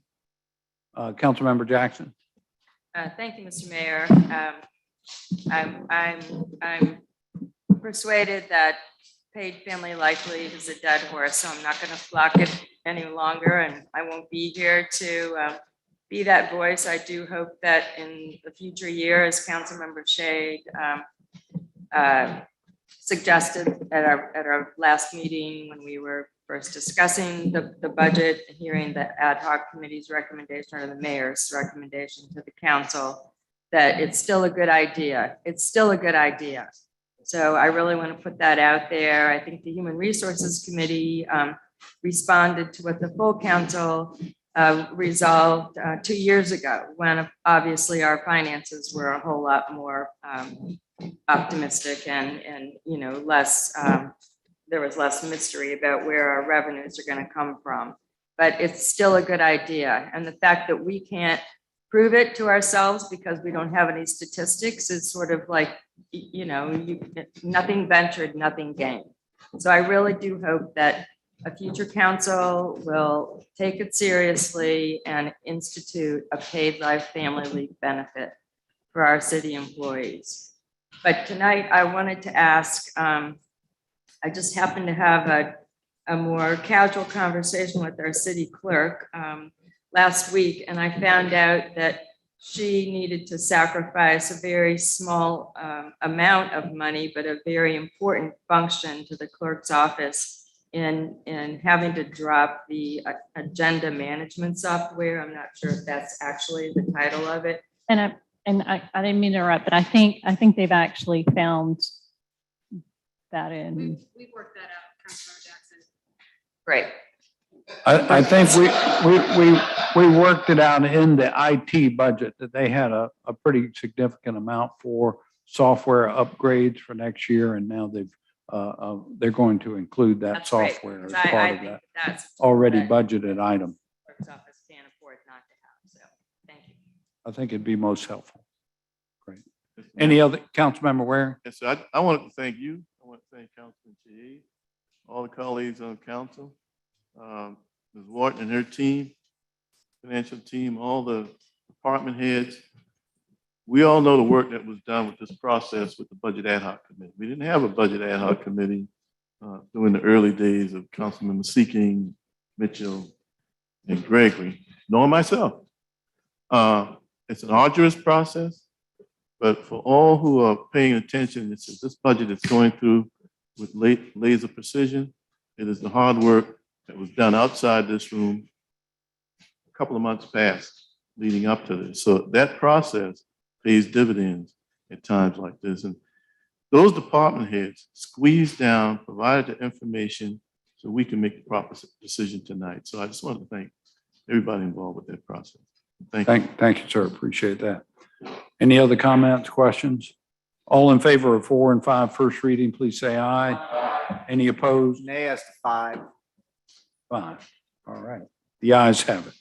So next up is approval of our city council minutes from November 23rd. Any additions, deletions, comments? Hearing none. All in favor? Any opposed? The ayes have it. Next up is our citizens participation period. And I'll ask Madam Clerk if she would kind of run that, and let's just keep with our 2-minute limit.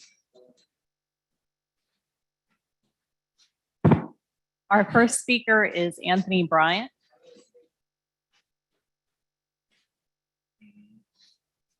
Looks like we have, I believe, 8 or 9. Hadn't been in here in a while. Welcome back. Yeah, well, yeah, I might have been someplace else. But the issue is with the memorandum of understanding of the Department of Justice.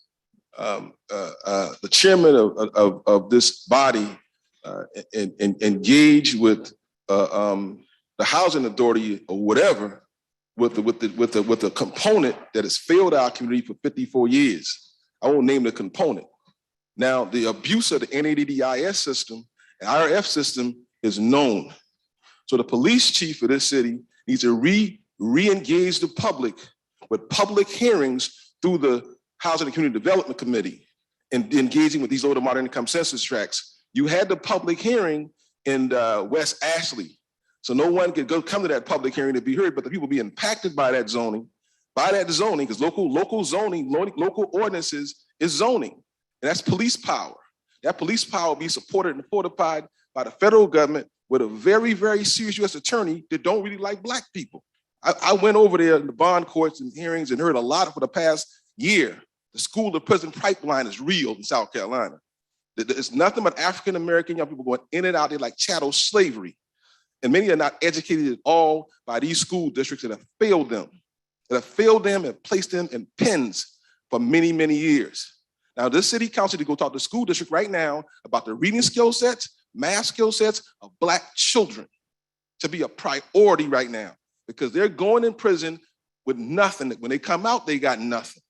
And they're being used by some shady police officers in this community that'll be exposed through these public hearings. We need the public hearings in our community. The Housing Authority Director, new director, we will not have the 68, 70, 84, 86, and 94 crime bill sending our children to federal and state prison. That's out. We need transparency with these public hearings, the Justice Department.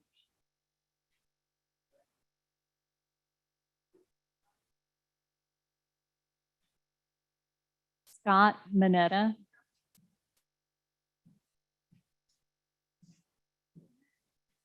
Good evening, Scott Mineta, 975 Provincial Circle, Mount Pleasant. Before I begin to speak, I'd like to ask that I can defer my time. We're here as a group of 4 people that would like to speak on the same message. And in the essence of a less wrinkled message, I'd like to just defer my time to Zach. So I'll just start then. My name is Zach Casidi, and today I am speaking about City Solicitation 21Q031R, increasing the number of pedicabs allowed to operate on city streets. Working in the industry for a collective 23 years, we have seen its growth and immense potential. And I applaud the Transportation Committee's recent decisions to enhance the program and reconfigure King Street to improve pedestrian access and safety. It's interesting that tonight was the bid program and you spoke a lot about equity. While some trivialize or denigrate the pedicab business, the reality is that green transportation and last mile travel are at the forefront of the industry and climate change initiatives. Only days ago, the Biden administration unlocked billions of dollars in grants through the Rebuilding American Infrastructure with Sustainability and Equity program. And while we do not intend on chasing those grants today, our company, Palmetto Bike Cab, is primed to live that dream and drastically reduce greenhouse emissions and miles traveled by car. Prior to coming here today, I diligently worked as a teacher. And while our learning was related to imperatives and infinitives, I always encourage my students to discuss 2 concepts, passion and fairness. And today, and the people before me are speaking on that matter. The city and the procurement division failed to meet its stated mission and goals in the application process for this RFP. Public processes which dictate the awarding of contracts are designed to allow transparency and opportunity, yet the division is unjustly and unequally applying the law, preserving the power of incumbents, and effectively dismantling new operators. While the city recently removed an automatic renewal clause on June 14th, they failed to ensure proper competition in a monopolized market by establishing structural barriers which are practically insurmountable. Requiring any company to be fully operational prior to bidding on entry into this market. Time.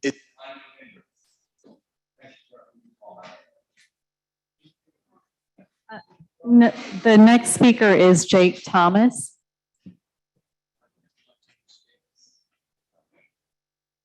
Jake Thomas.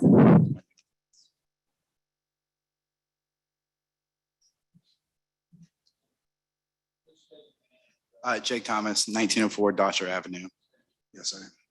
Despite the hurdles, our ownership team invested countless hours and close to $30,000 in pursuit of this goal. Yet in our application, we could not even overcome one detail, the storage location. Not knowing whether we would be given the chance to even bid, we waited to secure a legally binding lease on a property. Today, we actually have that lease. But since we did not have it at the time of our submission months ago on October 6th, our entire operation has been put into jeopardy. Now the city had the city timeline for this process been clear and concise, we would have confidently entered into some sort of agreement. But at each stage, our questions regarding the timing and status were rebuffed or went unanswered. Despite the imprecise nature of the RFP and our mistake with the address, our company did receive a pre-approval and we were invited to bid 1 month ago on November 5th. Days later, however, our company received additional scrutiny. Scrutiny not applied to the incumbents in regard to the monopolistic control and practice, and we were disqualified from bidding. In our initial grievance, we showed the control and practice, and In our initial grievance, we showed the procurement division documents indicating where we had obtained a lease and we would be operating in compliance of all city rules and regulations. However, our grievance was declined and we have been unable to bid thus far. More importantly, the city is aware of these inconsistencies and is choosing to ignore them. We have a link that we would like to play. You have a chance to fix this. Medallions that are out there. It seems to me, just having spent a good bit of time, both day and nighttime on the street, particularly now nighttime, and with the way we've reconfigured King Street, many times. Time. Street, and adding a couple of medallions for a company to the total of 6 at nighttime would not be the worst thing we ever did. Give some access. I don't know how to find out. I will just tell you, my recollection is that the last time around, they actually all agreed. Time. Time. Oh, okay. I got it. Okay. Thank you. For a company to total 6 at nighttime would not be the worst thing we ever did. Give some access. I don't know how to find it out. I will just tell you, my recollection is that the last time around, they actually all agreed. Sure, there's some antitrust violations. It was hard, they all agreed to split it up 2-2-2. And they all seem to be getting along pretty well right now. So maybe where it goes, I don't know if there'll be another company, but one advantage, number 2. Thanks. Thanks. Mike speaking at the June 14th Transportation Committee. That recording came off of the city YouTube channel. Mary, Am I done the right time? just Alan Riddle. Yeah, Alan Riddle, sorry. You have the chance. Sure, you have the chance to fix this, to allow competition and to support your constituents in their effort to improve their lives and the lives of fellow Charlestonians. To be clear, we are not asking to be given anything. We are not asking for others to be disqualified for consideration. We are simply pushing for fairness and the opportunity to bid. Thank you for your time, and we appreciate your efforts. Public service has so much honor, and there is also responsibility, and we all hope that you take this opportunity to stand for fairness in the free market. We just wanted to bid. Thank you. Mary Willis. Did I get my chance to speak? You've already spoken, sir. Mary Willis. Mary is our counsel, and she had to go because she had to pick up her children. Seeing as how, from time to time, there may be procurement issues, and coming to city council to do this is not, probably the best place to do this. Is there not a way that these gentlemen, if they do have a process, or is there a way that they could reach out to an ombudsman or somebody else to, maybe get a more clear picture as to why their bid was denied? Because it's just really confusing in this to do it here when we can't really do anything about it. And I know they're going to walk away saying that we just listened to them for 8 minutes and did nothing about it. Well, they did file a grievance. They did not intend to. So as they shared those not whether that was explained properly to them, or they had to have a legal requirement.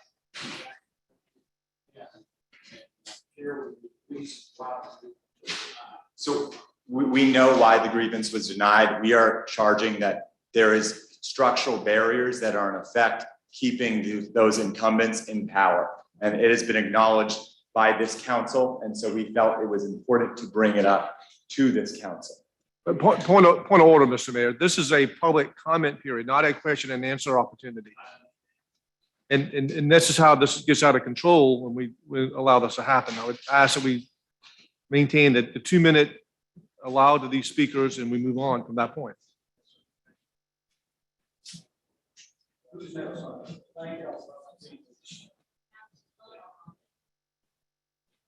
Abdullah Muhammad.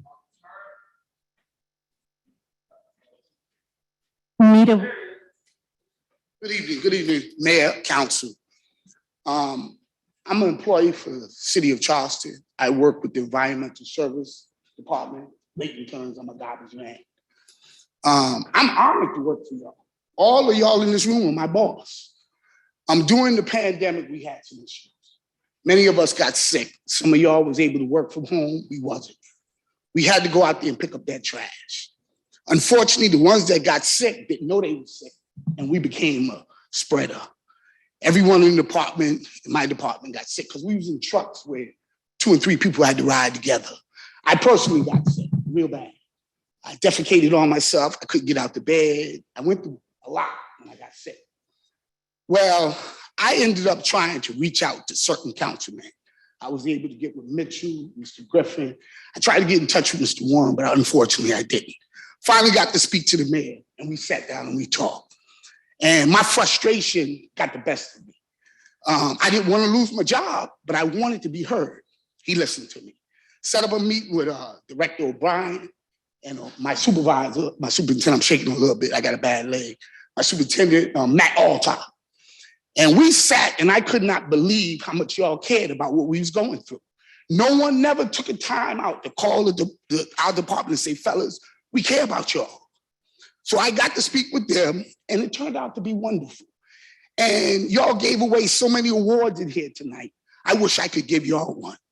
Because what we went through and what we go through every day, what the garbage people don't want to put it in your bag, feces falling on us. Now you pick up, which is good. You pick up the doo-doo off for the dogs, you put them in there. That stuff splashes in our face and all kind of stuff. But I really wanted to thank y'all because I thought y'all didn't care. And I found out that y'all did. And Ms. Jackson, you're looking at me. Yes, I am the one who picks up your trash that we left. Yes, ma'am. And I didn't even know she was a councilwoman. This woman spoke to me. Her house consists of 2 sides. She spoke to me with so much respect, made me feel like what I was doing on my job was worth it. I take pride, and I'm a garbage man. Yes, ma'am. Yes, ma'am. Yes, you did. I just wanted to come to tell you we're a part of the city. We don't wear the suits. You see how I'm dressed. But I love y'all for what y'all do for us. And I can't give y'all an award, or I would. One last thing. And I'm gonna be real quick with this. Martin Luther King had a speech, and he said, if you're gonna be a street sweeper, be the best one you can. I am now for the city of Charleston, starting from working on the back of the truck to becoming a driver. I am now a route leader as a result of Matt Altopp. Thank you.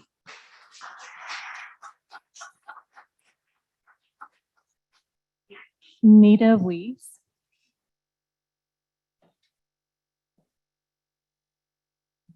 It is nice to be back in this lovely historical setting where so many things take place and many of them very empowering for our citizens. So I would just like to take this time to say thank you to City Council.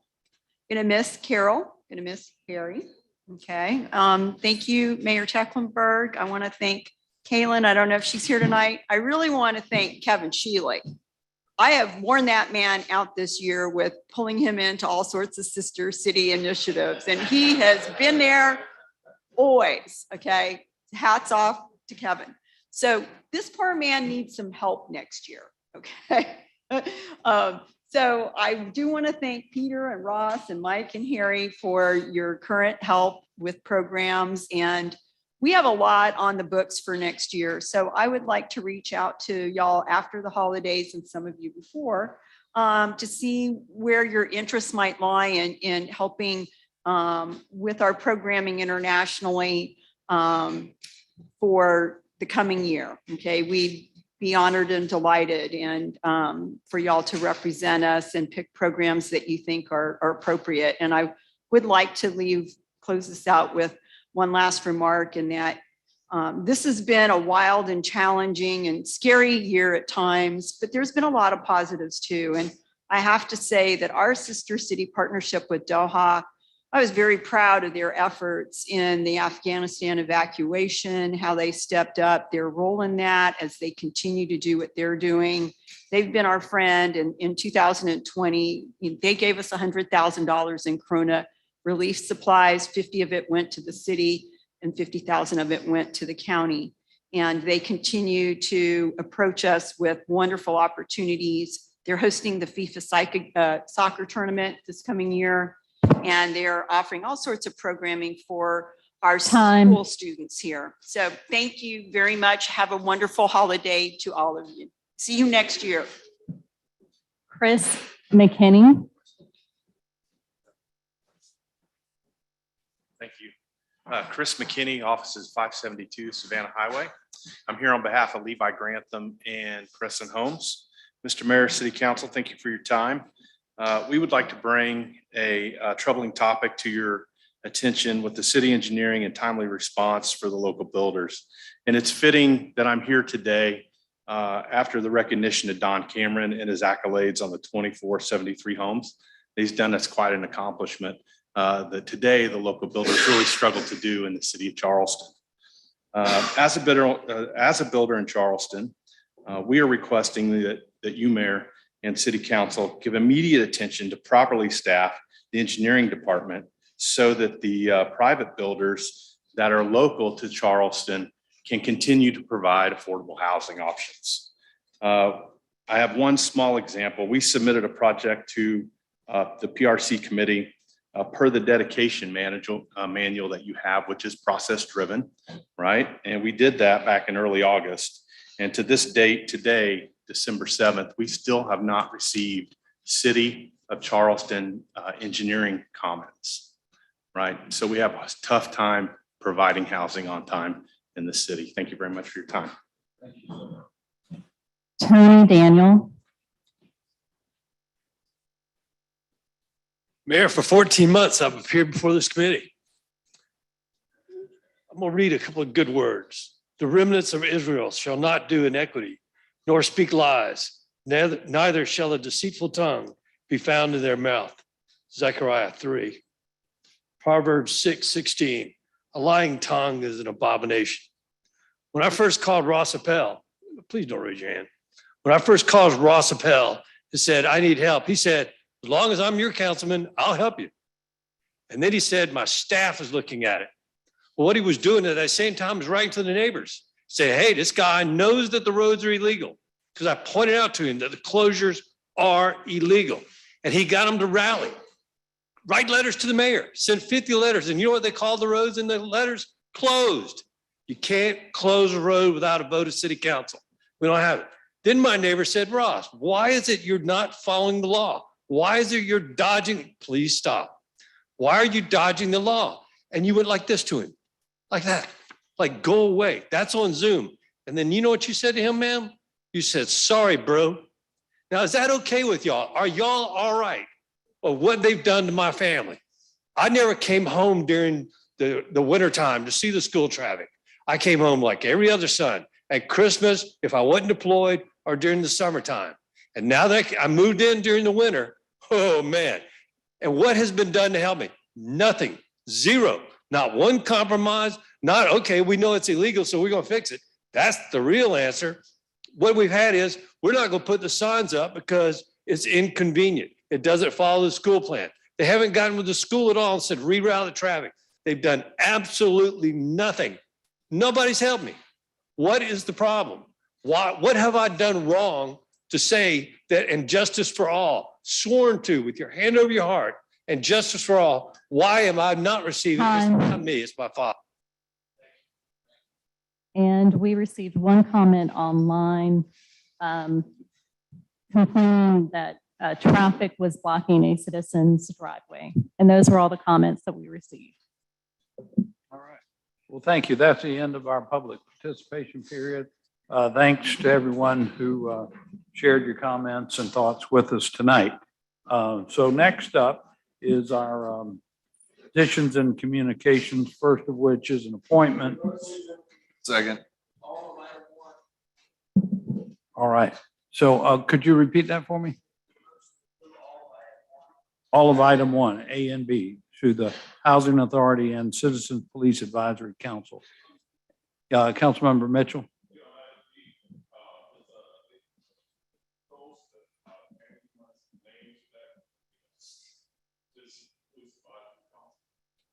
I think there may be, you each have an appointee to the council. These, all of mine came up together and I made appointments. We do like to include them in the public notice. So if you can check with Brittany and see if your appointee is up again, it would need to be submitted on the next agenda. Yeah. Any other discussion or comments? All in favor, please say aye. Any opposed? The ayes have it. Number two, approval actually wasn't required. It's just letting y'all know that Berkeley County asked Tom O'Brien to be there on their CTC committee. And I think that's great for Tom and for us. We haven't had a representative on that committee ever, I don't think. Have we, Councilmember Seekings? I don't think so. So this is new for us and good. And just to let everyone know, Robbie Somerville is our representative on the Charleston County Transportation Committee, but they work very closely together. Okay. Next is the announcement of new neighborhood associations that will be admitted to the neighborhood council. Moss Creek, Battery Island Drive Neighborhood Association. They're both out on James Island, correct? No, one's. Oh, sorry. One is West Ashley and one is James Island. Councilmember Jackson. Thank you, Mr. Mayor. I was pleased to see Mr. George Richardson in the public audience, and he is the president of the Battery Island Neighborhood Association. So I was hoping maybe he could just walk up and we could welcome him. Would you like to be recognized, Mr. Richardson? Thank you for being with us. And thank you Good evening. for leading the How are effort. you, If you'd Mayor? like to make a quick comment, that will be fine. I simply want to quickly say that City Councilwoman Jackson will be greatly missed as she leaves office. She has been more than instrumental in my community as far as helping us get where we are today.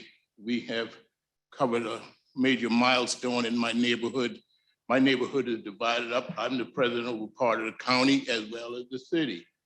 And the city part of my community is where most of our issues were. And I want to say, Ms. Jackson, I thank you so much. And we certainly will miss you.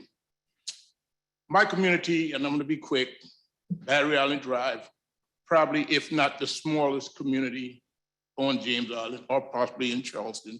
I think we have maybe 26 residential homes.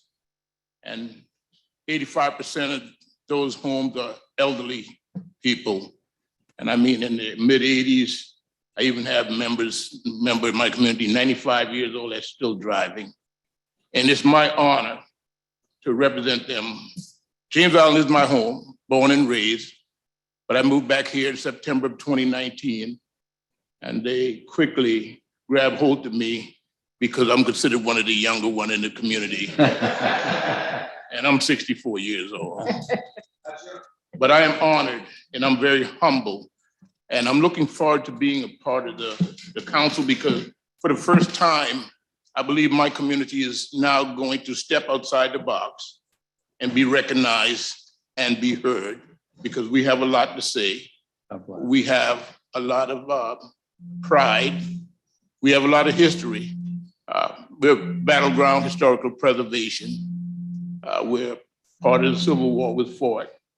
And even I have relatives, we found unexploded cannonballs as well as mortar shells left over from the Civil War in my community. So to be a part of the neighborhood council, I think we have a lot to offer to other associations, as well as we're open to having them to help us in areas where we might need help. But then again, I want to thank you also very much. I've sat down a long time tonight waiting to say something. I didn't sign up, but, and this is my first time in the city council chambers. So thank you, I Mr. appreciate the Richardson. opportunity of having this exposure. Great. Thank you all. By the way, I am a Vietnam era veteran, served my country proudly and will continue to do so with my community. God bless you, sir. Yeah. Mr. Richardson, I read with great interest an article about you recently in your career, And we welcome you back to Charleston. Welcome home. We're so glad to have you back in our community. Thank you, sir. So next up is our update on city's response to COVID-19. And really, it's by way of bringing back to you a couple of extensions on our meeting protocols for council and for other public bodies. I will share with you, but you've all probably been watching the news. Cases and deaths from COVID-19 are actually back up across the country. Pretty level here in Charleston, but it is concerning. It reminded me, to be honest with you, the adage that we learned from the Dutch dialogues that we have to learn to live with water. I think we're at the point we need to learn to live with COVID, and that means all those good things we've talked about for so long, including vaccinations. Interestingly enough, vaccinations are on the rise again in Charleston County, and that's a good thing. Folks are concerned, as you all have read, about the new variant Omicron, but maybe it's not so bad. We'll see. I think most local healthcare professionals are more worried about when winter weather arrives, whether we'll see a resurgence in numbers like we've seen in the United States, but mostly in the colder regions. So it's we're in a better place, but it's not quote over. It's a matter of adjusting and learning to live with the reality of COVID. With that being said, Julia's not with us tonight. Wilbur, did you have any comments about the two ordinances that we are asking to extend for yet another 60 days, just in case? And also our planning boards and commissions still have not made that transition back to in-person meetings. I think Mr. Summerfield plans on that to start occurring after the first of the year. Isn't that correct? After mid-January, the planning commission will be the first of our boards resuming in-person meetings, Yeah. provided nothing changes. So technically, we just need this extension so they can make that transition back. I have a motion to approve number 5 and number 6. Any further discussion or comments? Councilmember Brady. Yes, thank you, Mr. Mayor. I just wanted to inquire, I know that we had kind of corresponded, but is there going to be a ordinance coming out that will establish permanently that we can do some hybrid and Zoom meetings and stuff going forward without the need for an ongoing emergency ordinance? Because I think, as I mentioned, it's 2021, not 1821. So we can conduct business without always having to be physically present, but there should always be a majority that has to be physically present in order to conduct business. But I think, we've shown that we can continue to move ordinances and everything else along virtually. And so I'd like to see us use that as part of regular order instead of having to always do an emergency ordinance. If I could call on Madam Clerk, she believes that we can take care of our own protocols within our rules of council. Well, it's up to the pleasure of the mayor and council if y'all want to do that and make that change permanently.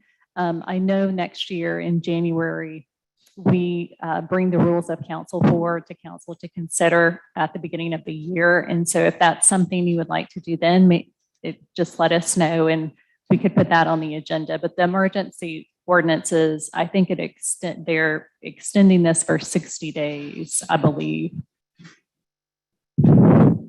So we plan to, with your input, to bring some changes to our rules of council.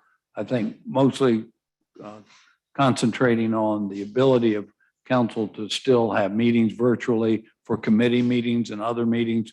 We'd still like to meet in person for our council meetings, and Ways and Means. All right, but if you have any other suggestions, just send me a communication or an email and we'll work it into our council rules. All right. Anything else on that matter or on COVID? Oh, we didn't take the call on that. I apologize. To approve numbers 5 and 6, all in favor, please say aye. Aye. Any opposed? The ayes have it. Next up is our council committee report. First is our Committee on Public Safety. Councilmember Shade. Thank you, Mr. Mayor, members of council. The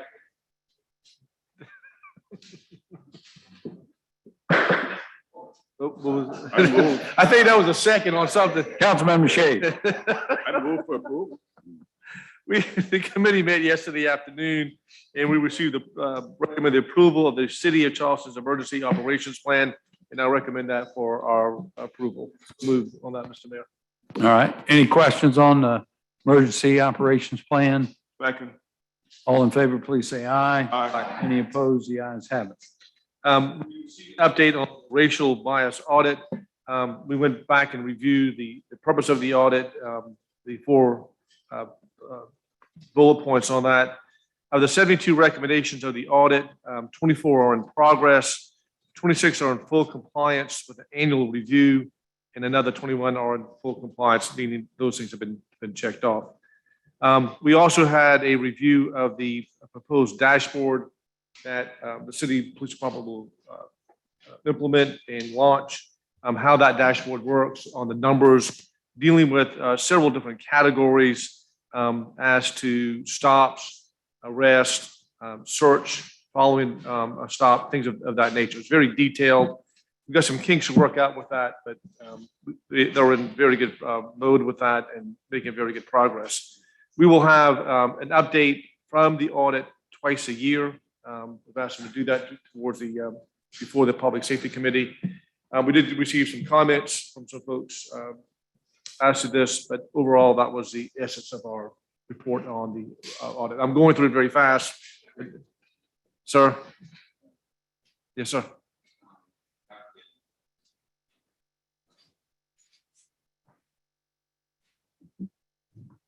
Yeah, I'm getting a question with regard to the update on the racial bias audit from organizations that you're aware We know, of. we received the letters.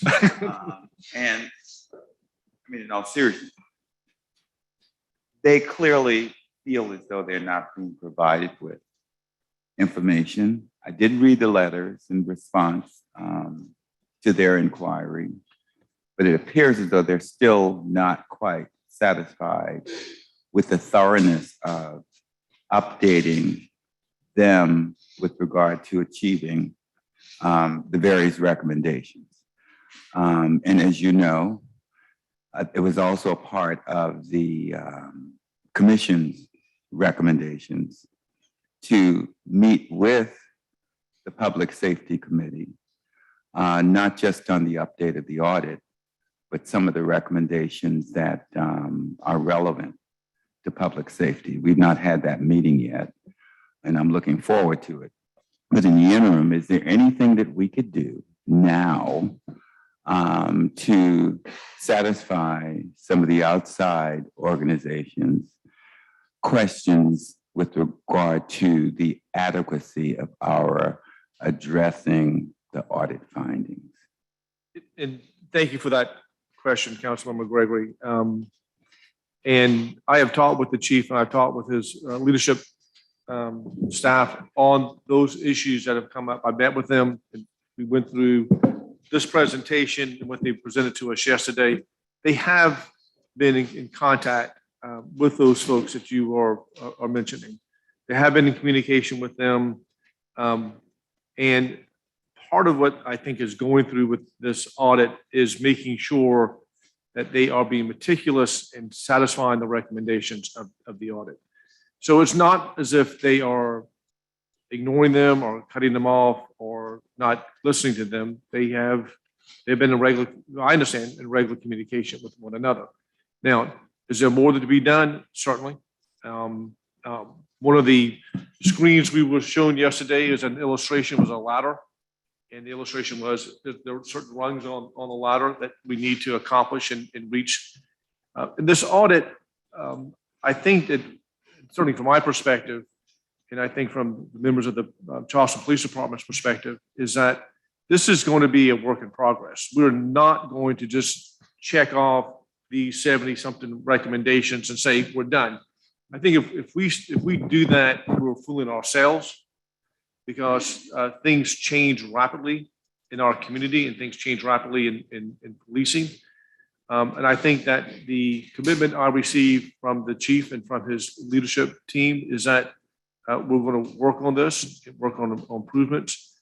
And we're not going to satisfy everybody on this. There's going to be a lot of folks who think we're going not far enough or we're going too far. But that's okay. I think that's part of the process as well. So we hear them. I don't know if we're going to make them happy or satisfied, but we're trying to. We're listening, and we'll take part in keeping the dialogue open the best we can. And excuse me. And part of that is I've got to reach out to some certain folks on that commission as well. I'll take some responsibility for that too. I just want to get through this phase where we are right now. And it is slow and it is meticulous, but I think that sort of speaks to the commitment aspect of this. Well, when we do have the meeting, Mr. Mayor, when we do have the meeting with public safety, at a minimum, we would like for the past chairman to be a part of that.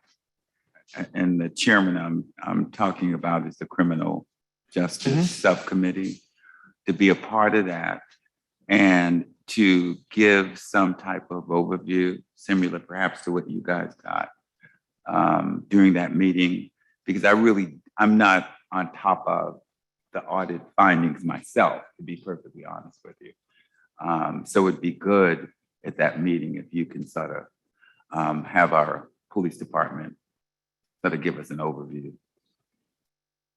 So just to let you know, Mr. Harris, he did make comments at the meeting yesterday. Yes, he was there. He was engaged with that, and Ms. Hardy was engaged, and I can't remember the Was third Suzanne person. there? Yeah. Yes. She was.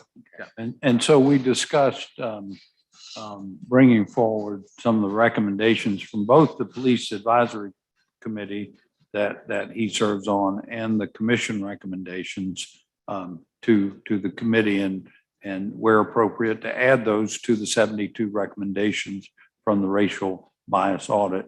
And if I may just quickly recount, about 2/3 of those recommendations have actually been completed, many of which need to be reviewed annually, and the rest are work in progress. So, I think the police department acknowledge that they could do a little more transparency, and the dashboard is a huge step in that direction because it's public.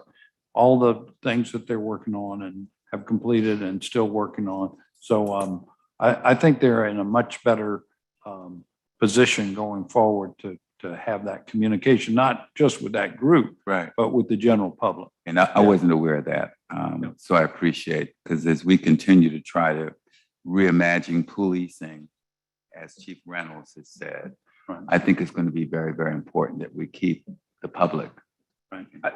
We're doing. Councilmember Mitchell. Mr. Chairman, I was going to just tell them the recommendation I made. All right. Yeah. You go ahead and explain it to us. No, go ahead, because you came up with the idea, so I'll give you the credit for it. The recommendation I made to being transparent is that we can get the information, have an outside auditor of the police department, letting them know that what we had said we were going to do, that we are doing it and not having the police to audit themselves, that we are having the outside. So they're going to be working on that also. And that will kind of satisfy some of the things that people are saying that we're not doing. So that's when I brought that up. And that's the recommendation that they're going to be working on also. And I'm glad Councilman Mitchell brought that up, because that was his recommendation, and I failed to mention that. And that's another part of the component. Also, the other comment on the dashboard, and I think sometimes this is what happens when you throw out raw numbers without a narrative, it doesn't make sense. And so you need to have a narrative to go along with the statistics and the raw numbers so that we understand them. And so the dashboard is really going to be a wonderful tool to provide, I think, real-time understanding of what's going on. And then they'll be done on a monthly basis. So you'll see these numbers come up on a monthly basis. There may be a delay time you may not have November's reports as of December 1st, maybe a lag time, but you got to input the numbers, interpret them, and hopefully provide a narrative along with it as well. So I think the whole idea, what the mayor said, we've done 2/3 of the recommendation. That's pretty good progress, but it's still slow, but we're getting there. Thank you for that report. I don't think any. Yeah, and also, Mr. Mayor, item number C, we had a technical difficulty with the Homeland Security, and so we. Very secure. Anyhow, we'll get a report from him at the next meeting. All right. Thank you for that report. And thank you, Mr. Chairman, for bringing that update on the racial bias audit to your committee, because there was a need for that transparency. So thanks for that. Okay, next up is our Committee on Public Works. Councilmember Waring. Thank you, Mr. Mayor. Committee didn't meet yesterday at 4 o'clock. Item to see acceptance and dedication, of which there were 3. They passed unanimously, and I so move. Any discussion? All in favor, say aye. Aye. Any opposed? The ayes have it.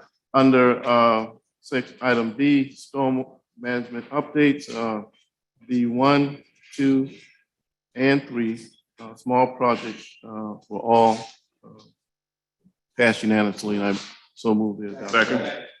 All in favor, please say aye. Aye. Opposed? The ayes have it. Thank you, Mr. Mayor. Under discussions, the doo-wop drainage basin, we actually received a couple of letters from an attorney representing some concerned citizens. We had a good discussion on an enormous amount of work that's being done. Mayor's familiar with it. A lot of committee members are familiar with it. The doo-wop drainage basin touches on, I believe, 5 city council districts, Councilman Sacrins, Brady, myself, Appel, and I believe Shades. So it's of vital importance. It's the first joint agreement between the county and the city. But we need to do a better job communicating that to the residents. Mayor and his team is going to get on top of that. Mr. Fountain's going to get on top of that. I mean, it's been years of accomplishments from planning, but the actual dirt hadn't begun to move yet. So we're going to communicate that to the people. And obviously our legal staff will respond to the attorney. The discussion on Orleans Woods, anybody who represents an older district inside 526, Orleans Woods is a district, is an area that floods when we get gushers. It has really nothing to do with stormwater or sea level rise. And I'll tell you why. I'm very familiar with that. It was developed when I was about 12 years old, and I'm 66 now, so I've watched it a long time. That's right. The commercial strip shopping center that has the Crab Shack drains through it. Southeastern Galleries drains through it. Medical Office Park, about 40% on Savage Road, drains through it. The Walgreens that's on Savage and 61 drains through it. 175 unit apartment complex drains through all these. Self-storage unit that was just built next to my offices drains through, outfalls through all these. 14,000 square foot medical office building drains, office park drains through all these woods. And to boot, drainage off of Highway 61 drains through a residential community. None of the ditches and none of the piping has been upsized since 1984, since Orleans Woods was built. So all these commercial developments drain through it because it was cheaper to go through a residential area for the engineers who were designing it for their client versus going.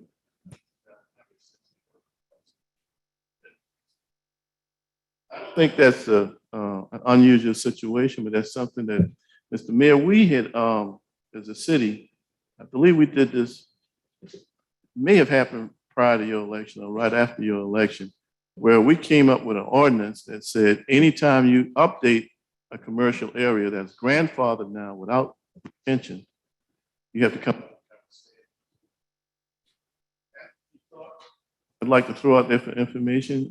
We can certainly put it on the agenda for Public Works. I think we need to have a timeline for every strip shopping center that doesn't have a retention pond to eventually come in compliance. Because Councilmember Shayade has the Charlestown 1 or 2 and 3 over there by, I still call it Ashley Plaza Mall, but showing my age. But all of that pavement and commercial building flows through the residential area without one retention pond, and they got the space to do it. So our legal minds around the table, this city did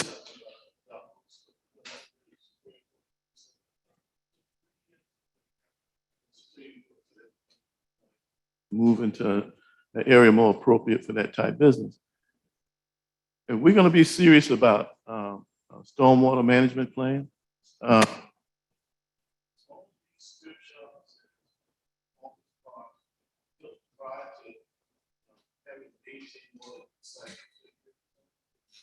compliance.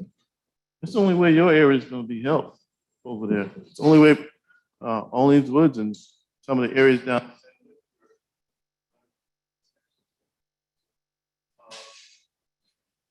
That's an issue that you say, touch dialogue, we continue to.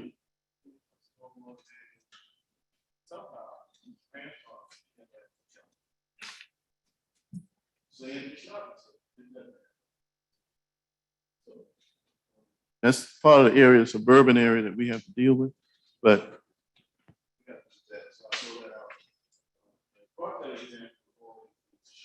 certain areas, residential areas, flood because of poor design.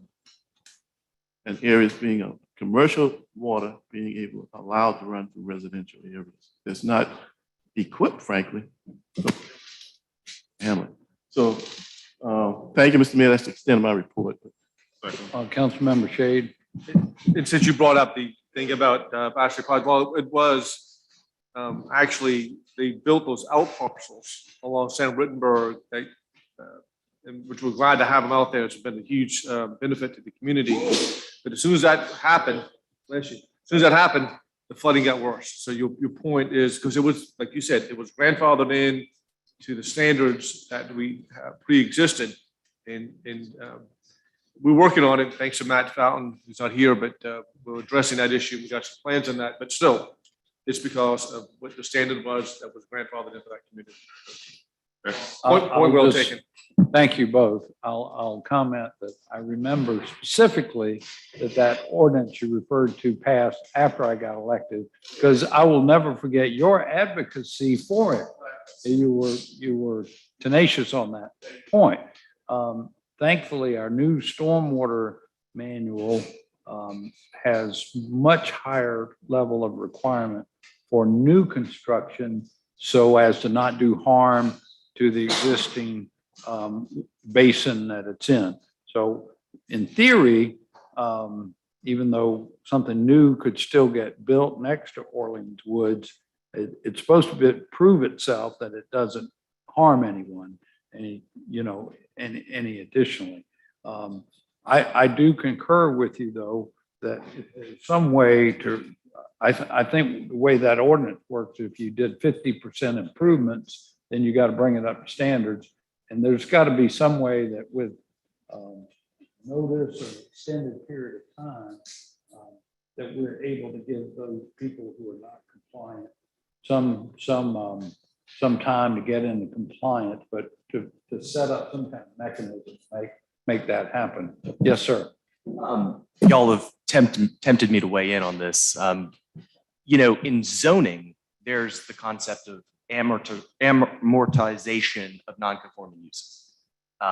So all of these shopping centers we're talking about, South Windermere Shopping Center, St. Andrews, shopping centers you've listed, are non-conforming with respect to the technical codes that are in existence today, as the mayor pointed out, with respect to the new stormwater manual. So drawing an analogy between the technical stormwater review process and the zoning process, I don't see any reason why conceptually you can't provide some sort of mechanism that over time, these properties that are essentially grandfathered in have to at least begin to start incorporating certain elements to improve the stormwater situation on site, whether it be converting some of the impervious surfaces to pervious surfaces, maybe doing some of the cisterning that we're seeing. And we're not talking about causing people to have to spend millions of dollars on their site and things of that nature, but if there's things that can be done reasonably to move the needle 25% here, 15% there, as we've seen with all the great stormwater improvement work we've done thus far in West Ashley and James Island. Sometimes doing a little bit in a lot of places has an aggregate effect in a positive way. And so I think that this might be something worth studying. I think it's something worth bringing in the shopping center owners and having a very collaborative conversation about. But, you know, there's precedent for amateur, I don't know, I can't say this word today. Amateurizing sex shops, as you pointed out. Like when local government said in South Carolina set about to zone out these types of uses, they didn't sit around and say, you know, we're going to wait till a hurricane blows you down, or we're going to wait till you put a second and third story on your, you know, adult bookstore. You're out of here in 10 years. So there's ways you can tighten the screws down on non-conforming uses.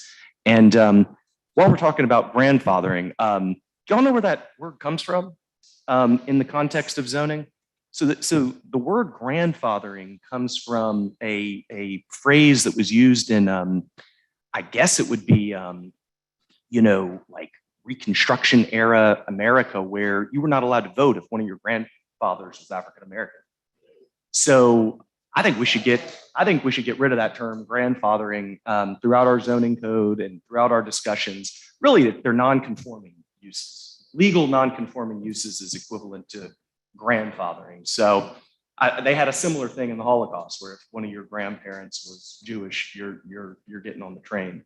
So just a little tidbit while we're throwing that out. But there's definitely things we can do. That's a very bold proposal that will help in West Ashley and James Island and some of the more historic districts, because, you know, we don't have the luxury of sitting around, you know, until these, you know, developments get wiped off the face of the earth during a hurricane, or waiting around till they get expanded. We should be able to require reasonable, you know, improvements to the site that can be phased in over time, that don't break the bank for the shopping centers and get pushed down to the tenants, but also help the surrounding neighborhoods and communities. I think that's a very, very great idea that's worth exploring in the coming year. Well, great discussion. This is not the kind of thing you get by the next meeting, but I'm going to ask legal and Matt Fountain to get together, and by the end of the first quarter to see if there's some improvements that we could follow up on this concept. That's a great idea.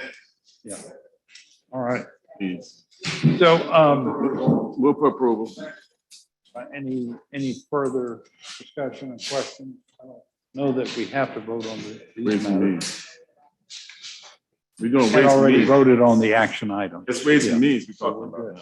Hey, I did want to take a quick break, and I didn't notice when we had so many people in the room, but to welcome our council member-elect, Stephen Bowden, who will be representing District 10 after the first of the year. Thank you, Stephen, for being with us tonight, and congratulations. Yeah. Next up is our Committee on Ways and Means. Councilmember Gregory, any discussion, questions on Ways and Means? All in favor, please say aye. Aye. Any opposed? The ayes have it. One item, please record my no vote. Thank you. Coming back to that. Now we have our items up for second 1 through reading. 8. Move I for think we got approval. 1 through 8. Move for approval. There's, I think, one change on your desk for item L6. You should have an amended ordinance. This is the license agreement with the Charleston Boxing Club. Okay. Move approval with the amendment. And, all right. And discussion on any of these items. This is to approve items 1 through 8 with number 6 is being amended. amended for second reading. Right. All in favor, please say aye. Aye. Any Second. for third reading and ratification of items 1 through 8 with 6 amended. All in favor, please say aye. Aye. Any opposed? The ayes have it. Finally, we Bills have up. one bill up Move for for approval. Bills. establish some alternate members to the design review board. We've got a motion to approve. Any discussion on this matter? I got to sign these 8 items while we're Mr. Mayor, finish the meeting. Mr. Mayor, while you were signing, one thing we didn't do tonight is, this is December 7th.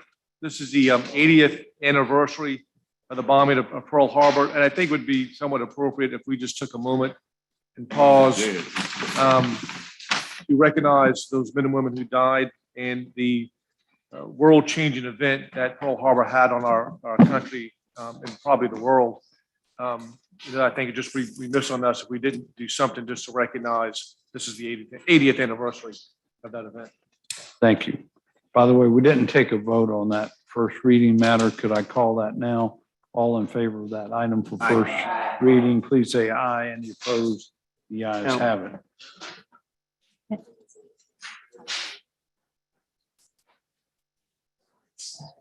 Yes, please. Madam Clerk has an announcement for us. Just this is the final reminder for your Trident United Way forms. So far, Councilmember Brady is the only one I have received a contribution form from. Pressure is on. So we really need everyone's forms by the end of the week so we can turn those in. Thank you. So my colleagues, I must tell you how much I enjoyed meeting together in person again. And just, it seemed to me so much more productive, the dialogue. We do better brainstorming, better listening. And so anyway, I just thought I'd say thanks for getting back together. This is great. Y'all have a great couple of weeks. We'll see you again on December 21st, right here.